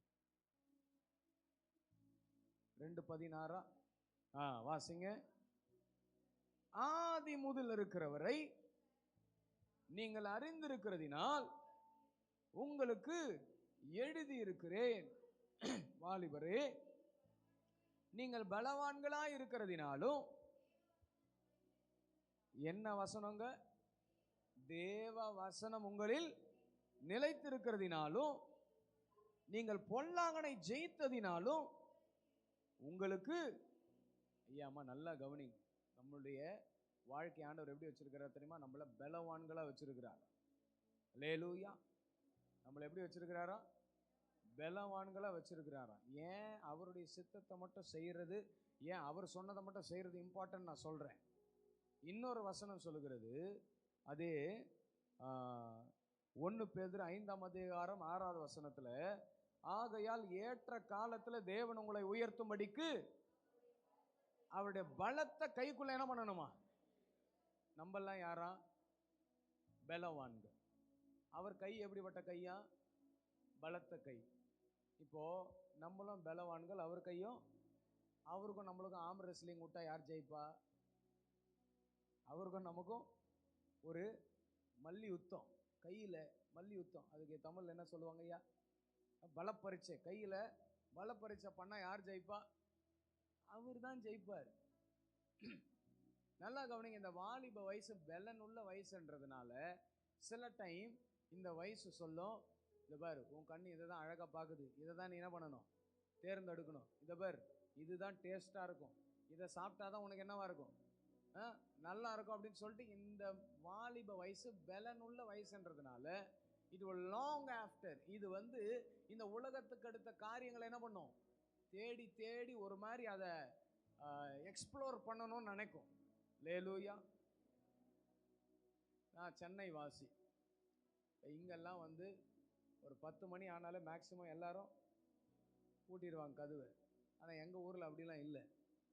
விடிய விடிய விடிய விடிய பிரியாணி சாப்பிட்லாம், விடிய விடிய எல்லாமே கிடைக்கும். நான்லாம் 24 மணி நேரம் சைக்கிளில் எல்லா நேரமும் பிரியாணி சாப்பிட்ருப்பேன். ஏன்னா நான் இதுக்கு முன்னாடி மீடியாவில் வேலை செஞ்சுக்கிட்டு இருந்தேன். ராத்திரியில் தான் உட்காந்து வேலை செய்வோம். ராத்திரி 2 மணிக்கு ஏந்து போனாலும் பிரியாணி கிடைக்கும், 3 மணிக்கு ஏந்து போனாலும் பிரியாணி கிடைக்கும், எவ்ரி டைம். இதில் இப்போது மீன்ஸ் நிறைய பிள்ளைங்க இப்போ வெளியூரில் இருந்தெல்லாம் படிக்க வராங்க இல்லையா, வேலை செய்ய வராங்க இல்லையா, இந்த பிள்ளைங்கள்லாம் என்ன பண்ணுவாங்கன்னா, இந்த நைட் லைஃப்பை எக்ஸ்ப்ளோர் பண்ணணும்னு சொல்லிட்டு ராத்திரி கிளம்பி வந்துடுவாங்க. என்ன பண்ணுவாங்க? நிறைய எக்ஸ்ப்ளோர் பண்ணணும். இந்த மாலுக்கு போகணும், அங்கே போகணும், இந்த ஏரியாவுக்கு போகணும், அந்த ஏரியாவுக்கு போகணும், நிறைய. இப்போ புதுசாக துபாய்க்கு நான் ஒரு பாஸ்டர் கான்ஃபரன்ஸுக்கு போனேன். ஆனால் நான் போகும்போதே ப்ராப்பராக பிளான் பண்ணிட்டேன். போனால் நான் புர்ஜ் கலிஃபாவை பார்க்காம வரக்கூடாது, போனால் அந்த டெசர்ட் சஃபாரியில் போகாமல் நான் வரக்கூடாதுன்னு நான் பக்காவாக பிளான் பண்ணிட்டேன். எனக்கு முன்னாடியே தெரிஞ்சு போச்சு, அந்த கேம்ப் நடத்துகிற பாஸ்டர் ரொம்ப ஸ்ட்ராங்கான ஸ்ட்ரிக்டானவர். அதனால் நான் என்ன பண்ணிட்டேன், 4 நாளைக்கு முன்னாடியே போயிட்டேன். நீங்கள் எனக்கு கேள்வியே கேட்கக்கூடாதுன்னு 4 நாளுக்கு முன்னாடி போயிட்டு ப்ராப்பராக பிளான் பண்ணி அவர் என்னை கூப்பிட்டு கேட்டார். நான் கொஞ்சம் கடினமான ஆளுன்னு தெரிஞ்சுக்கிட்டு, நீ கேம்புக்குள்ளே வரதுக்கு முன்னாடி எல்லாத்துக்கும் போய் சுற்றிட்டு வந்துட்டியா அப்படின்னாரு. நல்லா கவனிங்க. எக்ஸ்ப்ளோர் பண்ணணும் அப்படின்னு ஒரு ஏக்கம் இருக்கும் இல்லையா? இந்த யங்கு வயசில், இந்த வாலிப வயசில் சிலதெல்லாம் நம்ம அப்படியே பிடிக்கணும் அப்படின்னு நம்மளுக்கு ஒரு எண்ண ஓட்டங்கள் வரும். ஆனால் நல்லா கவனிங்க, அவர் கை என்ன கையா?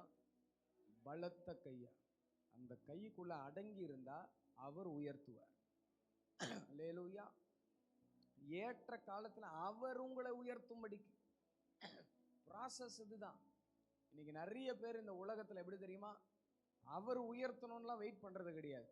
அங்கே கிட்ட இருக்கிற பண பலம், பொருள் பலம், இன்ஃப்ளூயன்ஸ், மனிதர்களுடைய இன்ஃப்ளூயன்ஸ் எல்லாம் வச்சு என்ன பண்ணுறாங்க, அவங்களாம் மேலே வரணும்னு ரொம்ப பிரயாசப்படுறாங்க. நான் இன்னைக்கு உங்களை பார்த்து சொல்லுவேன், அவர் கையுக்குள்ளே அடங்கி இருந்தா அவர் உயர்த்தும் போது அது மகிமையாக இருக்கும், அது கனம் பொருந்தியதாக இருக்கும், அது ஜெயம் பெற்றதாக இருக்கும். என் வாழ்க்கையில் எத்தனை உயர்ந்த மனிதர்களுடைய ஐக்கியம்லாம் எனக்கு இருந்தது. ஆண்டவர் சொன்னார், நீ அவங்கள விட்டு கிளம்புன. நான் அவருடைய வார்த்தைக்கு மிஞ்சி ஒருவேளை அங்கவே ஒரு மாதிரி இருந்தேன்னு வச்சுக்கோங்களேன், எனக்கு நல்லா இந்த உலகத்தில் கிடைக்கிற நிறைய காரியம் கிடச்சிருக்கும். என் ஃபேஸ் இன்னும் ரொம்ப ஃபெமிலியராக மாறி இருக்கும். ஆனால் டிவைனாக இருந்திருக்காது, ஆவிக்குரியதாக இருந்திருக்காது. ஒரு மாதிரி இன்னைக்கு இருக்கிற இந்த மீடியா பிம்பத்தில் ஒரு மாதிரி நல்லா ஒரு மாதிரி ரீச் அவுட் ஆன மாதிரி தான் இருந்திருக்கும். ஆனால் ஆண்டவர் சொன்னார், நீ அடங்கி இருப்பேன்னா நான் உன்னை உயர்த்துவேன். மனுஷங்க உயர்த்துறதுக்கும் பணம் உங்களை உயர்த்துறதுக்கும் பதவி உங்களை உயர்த்துறதுக்கும் ஆண்டவர் உயர்த்துறதுக்கும் ஏகப்பட்ட வித்தியாசம் இருக்கு. அல்லேலூயா. இன்னைக்கு ஆண்டவர் என்னை உயர்த்தி இருக்கிறார். அது எல்லா விதமான தாழ்மையோடு கூட நான் சொல்லுவேன். ஆண்டவர் போகிற இடங்களெல்லாம் அந்த கனத்தை எனக்கு கொடுக்குறார். ஒரு காலகட்டத்தில் நான் என் ஊரில் நடந்து போனால் கூட ஒருத்தர் கூட என்னை மதிக்க மாட்டாங்க, எனக்கு தெரிஞ்சவங்கள கூட என்ன பண்ண மாட்டாங்க. ஆனால் இன்னைக்கு ஆண்டவர் எப்படி தெரியுமா மாற்றிருக்கிறாரு, எங்கன்னா ரோட்டில் என்னை பார்த்தா கூட, எப்பா வீட்டுக்கு வாங்கப்பா ஜெபம் பண்ணிட்டு போங்க அப்படின்னு கூப்பிட்ற அளவுக்கு ஆண்டவர் என்ன பண்ணியிருக்கிறாரு, மாற்றிருக்கிறார். எனக்கு கல்யாணம் ஆன உடனே எனக்கு முதல்ல விருந்து கொடுத்தது யார் தெரியுமா? சென்னை ஹைகோர்ட்டில் ஜட்ஜாக இருக்கிற ஒரு ஜட்ஜு தான் எனக்கு விருந்து கொடுத்தார். நான் பாண்டிச்சேரிக்கு சும்மா ஊழியத்துக்கு போனேன். ஊழியத்துக்கு போகும்போது அந்த பாஸ்டருக்கு அந்த ஜட்ஜு கால் பண்ணியிருக்கிறார், இந்த தம்பி வராரா அப்படின்னு சொல்லிட்டு. அவருக்கு நான் மதியானம் லஞ்ச் கொடுக்குறேன், அவரை என்ன பண்ணுங்க கூட்டிகிட்டு வாங்க அப்படின்னு சொல்லிட்டு ஃபோன் பண்ணி சொல்லி மதியானம் லஞ்சுக்கு நான் போய் உக்காந்தேன். நான் உள்ளே போகும்போது உட்காருங்க சார் அப்படின்னு நார்மலாக என்ன பண்ணிட்டாங்க, ஒரு கார்னரில் எங்களை என்ன பண்ணிட்டாங்க உட்கார வச்சுட்டாங்க. இப்போ ஜட்ஜு வந்தார். ஜட்ஜு வரும்போது சும்மாவாக வருவார், அவர் கூடவே சஃபாரி போட்டு 2 பேர் என்ன பண்ணாங்க கூடவே வந்தாங்க. அதுவும் ஜட்ஜு அடிக்கடிக்கு அந்த கடையில் தான் சாப்பிடுவாராம். உள்ளே வந்தோன்னே ஜட்ஜு என்ன பார்த்தோன்னே, பிரதர் பிரைஸ் லார்ட் எப்படி இருக்கிறீங்க அப்படின்னு கையை கொடுத்தோன்னே கடையில் இருக்கிறவங்க எல்லாம், யாரா இந்த சின்ன பையன் ஜட்ஜே வந்து கையை கொடுக்குறாரு அப்படின்னு இவ்வளோ நேரம் அது வரைக்கும் யாருமே என்ன பண்ணலை. ஆனால் அதுக்கப்புறமா எல்லாருடைய பார்வையும் என் மேலே தான் இருக்குது. ஏன்னா ஜட்ஜி கிச்சன் வரைக்கும் ஓடி போயிட்டு பொருள் எடுத்துகிட்டு வர்றாரு எனக்கு பரிமாறுறதுக்கு. ஐயாம்மா நல்லா கவனிங்க, அவருக்கு கீழ்ப்படிஞ்சா கனம் இப்படி தான் கிடைக்கும். அவருக்கு கீழ்ப்படிஞ்சா எதிர்பாராத கணங்களை தேவன் கொடுத்து ஆசீர்வதிப்பார். கடந்த வருஷத்தில் நான் சாட்சியாக சொல்லுவேன், தூக்கம் இல்லாத அளவுக்கு நான் ஓடிக்கிட்டே இருந்தேன். எனக்குள்ள ஒரு வைராக்கியம். ஒரு யங் பாஸ்டர் என்னை பார்த்து சொன்னார், நீங்கள் ஃபேஸ்புக்கு இன்ஸ்டாகிராமு இதிலெல்லாம் நீங்கள் உங்களை ரொம்ப பிஸியாக வச்சுக்கிட்டிங்கன்னா தான் உங்களுக்கு அடிக்கடிக்கு என்ன பண்ணும் கால் வரும், மீட்டிங்ஸு நிறைய கிடைக்கும் அப்படின்ற மாதிரி என்கிட்ட சொல்லியிருந்தார். எனக்கு ஆவியில் ஒரு வைராக்கியம். நான் கொஞ்சம் little bit of old school. ஆண்டவர் சொன்னார், என்ன நீ நம்பு. நான் அவரை மட்டும் நம்பினேன். பெருசாக எந்த காரியமாக நான் என்ன பண்ணல, எதுலையுமே போடல. என் பாட்டு ரிலீஸ் பண்ணும் போது கூட சரி, உண்மை விட்டா யாரும் இல்லை ரிலீஸ் பண்ணும் போது கூட சரி, தெரிஞ்ச எத்தனையோ ஊழியக்காரங்க அப்போல்லாம் ஐக்கியப்பட்டிருந்தாங்க, யாருக்கிட்டே என் பாட்டை கொஞ்சம் ஷேர் பண்ணுங்க சொல்லவே இல்லை. ஒரு முறை நான் ஷேர் பண்ணிட்டு விட்டேன். அதனால் இது பல மில்லியன் இன்னைக்கு போயிடுச்சு. கோடி கோடி நன்றி சொன்னாலும் ஒரு முறை தான் என்ன பண்ணேன், ஷேர் பண்ணி விட்டேன். அதுவும் இன்னைக்கு ஆல்மோஸ்ட் 4 மில்லியன் தாண்டிடுச்சுன்னு நினைக்கிறேன். ஏன்னா நானே போய் பார்க்கல. நல்லா கவனிங்க, ஏன் தெரியுமா சொல்கிறேன், அவருக்காக வைராக்கியம் பாராட்டினீங்கன்னா, அவர் சொல்கிறத மட்டும் செஞ்சீங்கன்னா அவர் உங்களை கட்டுவார். அவர் கட்டுகிற தேவனாக இருக்கிறார். அவர் கட்டும் பொழுது இப்படி தான் நான் உன்னை கட்டுவேன், இந்த நூலு தான், இந்த கலர் தான், இந்த மரம் தான் அப்படின்னு அவர் ப்ரிசைஸ்டாக இருக்கிறார் இல்லையா. என்னை கட்டும் போதும் ப்ரிசைஸ்டாக தான் கட்டுவார். என்னை கட்டும் போதும் அவர் திட்ட பிரகாரம் தான் கட்டுவார். அதுக்கு மாறா நான் இல்லை ஆண்டவரை கொஞ்சம் இப்படி மாற்றிக்கலாமே, இந்த காலகட்டத்துக்கு ஏற்ற மாதிரி கொஞ்சம் என்ன நான் இப்படி மாற்றிக்கிறேன் அப்படின்னா இந்த வசனம் யாருக்காகவும் எவருக்காகவும் மாறாது. அல்லேலூயா. ராமன் சொல்லுவீங்களா? இந்த வசனம் யாருக்காக மாறாது, யாருக்காகவும் மாறாது. அல்லேலூயா. கவனிக்கிறீங்களா? டைம் எக்ஸஸாக போயிட போகிறேன். அல்லேலூயா. நல்லா கவனிங்க, ஏன் அவர் சொல்கிற பிரகாரமே செய்யணும். இன்னைக்கு இருக்கிற காலகட்டத்தில் நம்ம எல்லாம் எழுப்புதலுக்காக போராடுறோம், எழுப்புதலுக்காக ஜபங்கள் செய்கிறோம். காத்திருக்கிறோம். ஆண்டவரே, அந்த பழைய அக்கினியை காற்றலை இன்னும் ஒரு மேலான அக்கினியை சபைகளுக்குள்ளெல்லாம் நாங்கள் என்ன பண்ணணும், பார்க்கணும் அப்படின்னு ஒரு வைராக்கியத்தோடு கூட எல்லாருமே நம்ம வேண்டுதல் செய்கிறோம். ஆனால் இங்கே அவருடைய வார்த்தைக்கு மிஞ்சின சில காரியங்களை இந்த உலகம் டிமாண்ட் பண்ணுற நிறைய காரியத்தை நம்ம பண்ணுறோம். லேலூயா. ஃபார் எக்ஸாம்பிள், நான் ஒரு கேமராமேனாக இருந்திருக்கிறேன், மீடியாவில் இருந்திருக்கிறேன். நான் உங்களுக்கு ஒரு காரியத்தை சொல்லி முடிக்கிறேன். இப்போ இந்த கேமரா எனக்கு முன்னாடி இருக்குது. இப்போது இங்கே அழகாக ஒரு பேனரு வைக்கப்பட்டிருக்குது. இப்போ நல்லா வசனம் பளிச்சுன்னு தெரியுதா உங்களுக்கு? நல்லா அழகாக தெரிகிற மாதிரி பாஸ்ட்டு நிறைய வாலிப பிள்ளைங்க மத்தியானம் வேக வேகமாக இதை பேஸ்ட் பண்ணி வச்சுருக்குறாங்க. நல்லா கவனிங்க. இப்போ நம்ம நல்லா பளிச்சுன்னு இருக்கிறோம், நானும் உங்களுக்கு நல்லா தெரியுறேன்.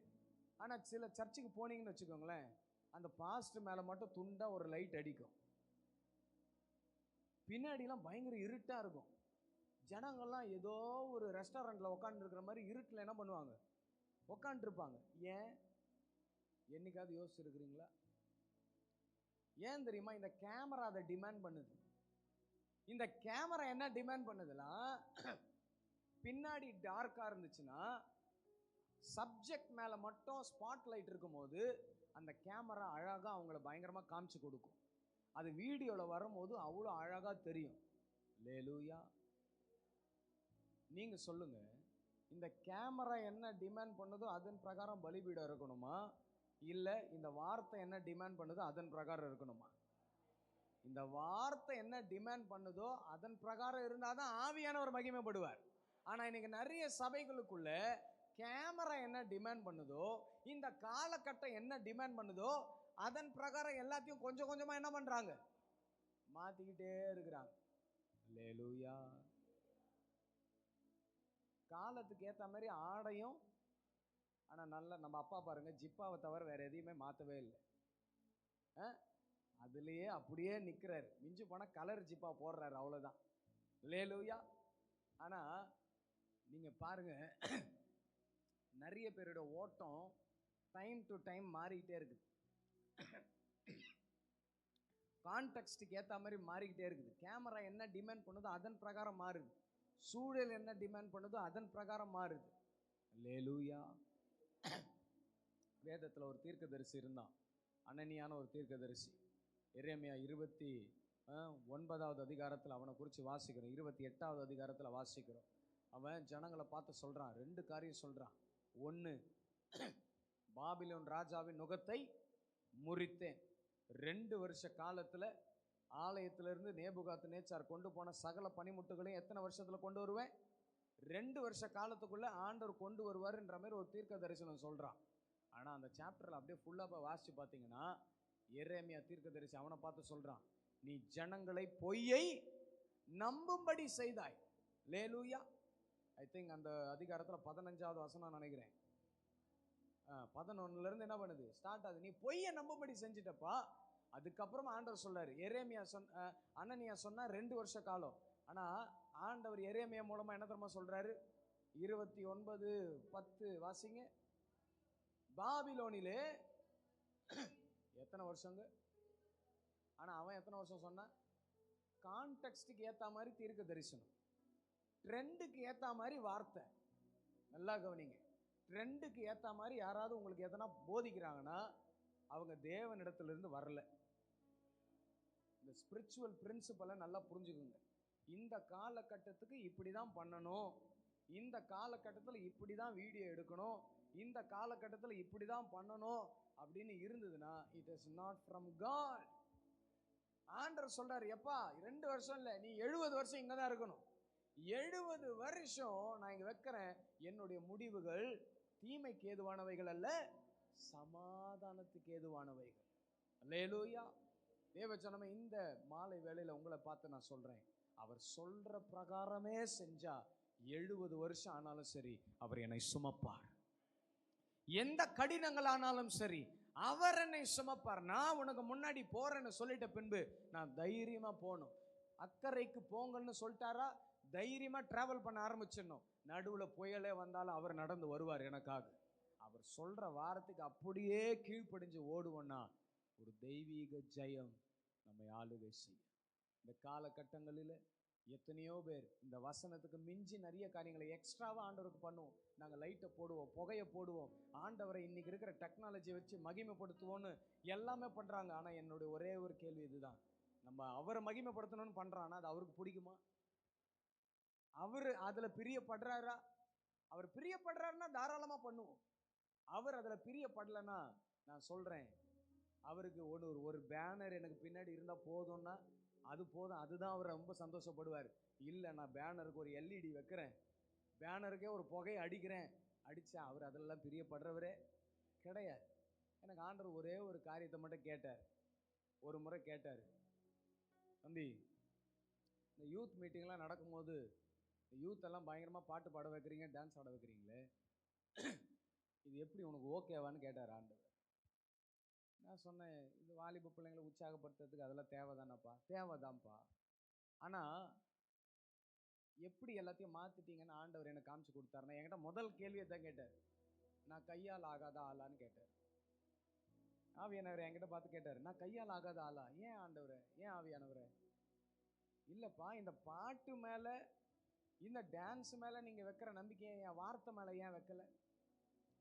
நம்ம ஒரு மாதிரி என்ன பண்ணிட்டோன்னா, யூத் மீட்டிங்னால டான்ஸ் அதிகமாக இருக்கணும், பாட்டு அதிகமாக இருக்கணும், வார்த்தை ரொம்ப கம்மியாக என்ன பண்ணணும், பேசணும். இல்லைன்னா வார்த்தை ரொம்ப பிரசங்கம் பண்ணால் அந்த பிள்ளைங்க என்ன பண்ண மாட்டாங்க, உட்கார மாட்டாங்க. ஆவியானவர் என்கிட்ட ஒன்று தான் சொன்னார், என் வார்த்தையில் காம்ப்ரமைஸ் பண்ணாமல் அந்த வார்த்தை அப்படியே பிரசங்கம் பண்ணியிருந்தீங்கன்னா 100 பேர் எழுந்து போயிருந்தாலும் நான் ஒருத்தனை தொட்டிருப்பேன், அந்த ஒருத்தன் 1000 பேரை தொட்டிருப்பான். என் வார்த்தையில் நான் உறுதியாக இருக்கிறேன், நான் சொல்கிற பிரகாரம் அப்படியே செய்.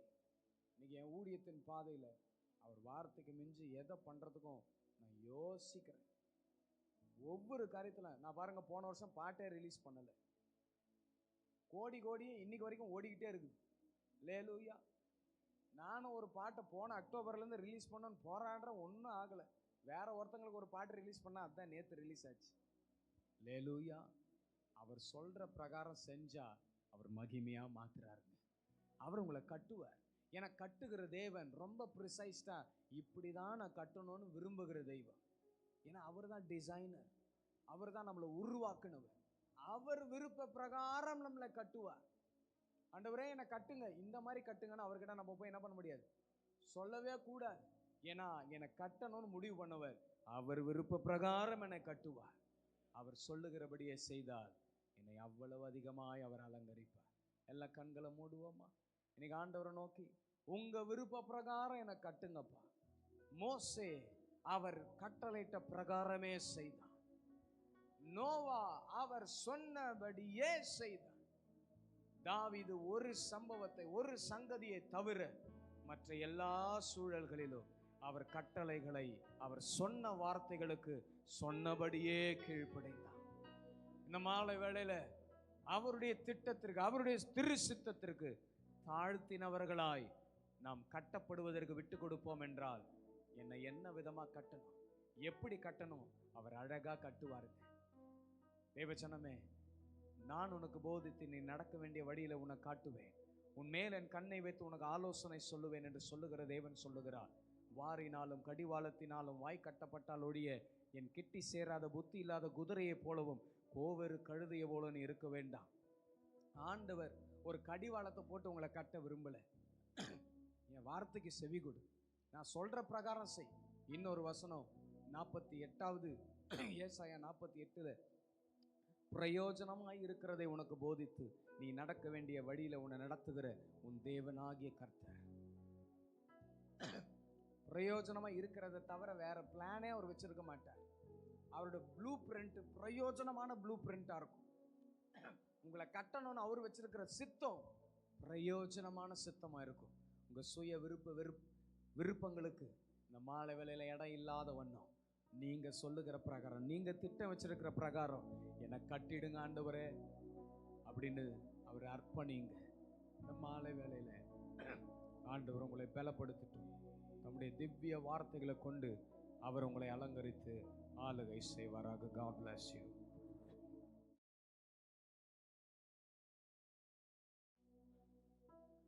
Thank you Jesus.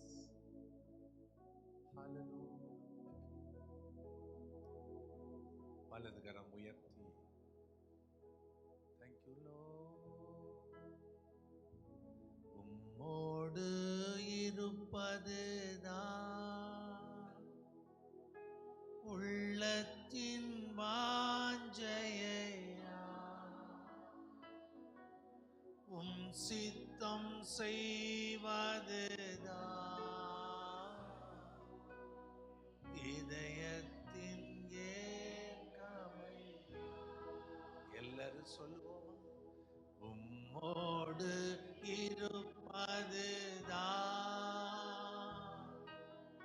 உள்ளத்தின் வாஞ்சையா, உம் சித்தம் செய்வதுதான் இதயத்தின். ஏசையா உம்மைத்தானே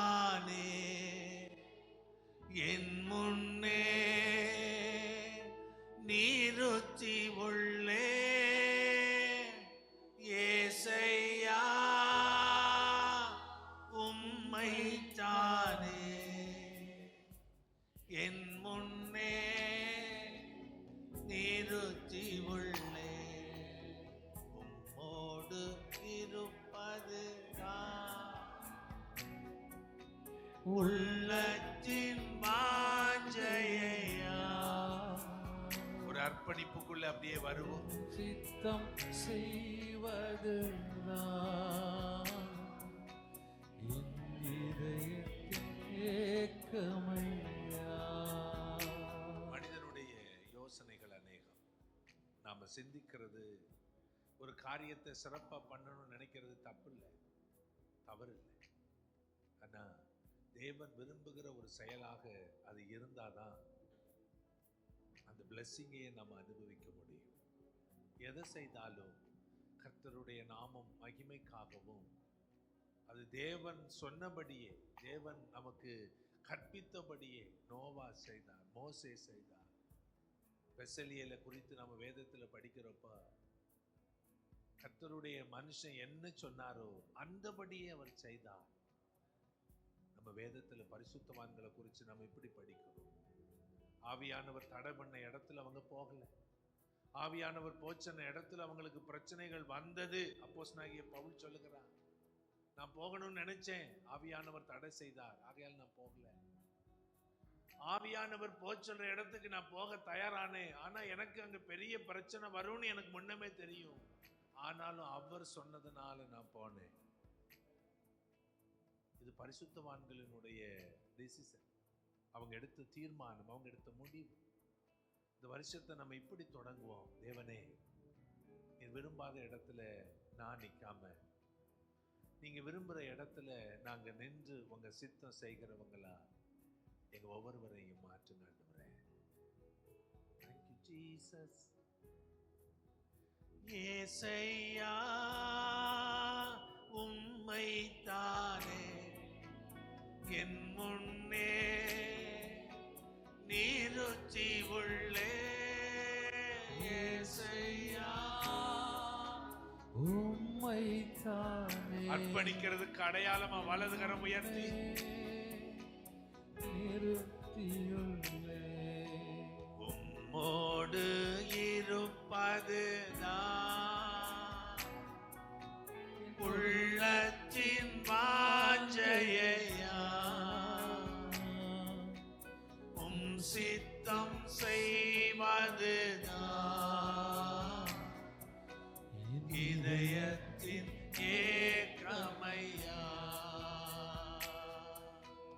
உம்மோடு இருப்பதுதான் உள்ளத்தின் வாஞ்சையா, உம் சித்தம் செய்வதுதான் இதயத்தின் ஏக்கமையா.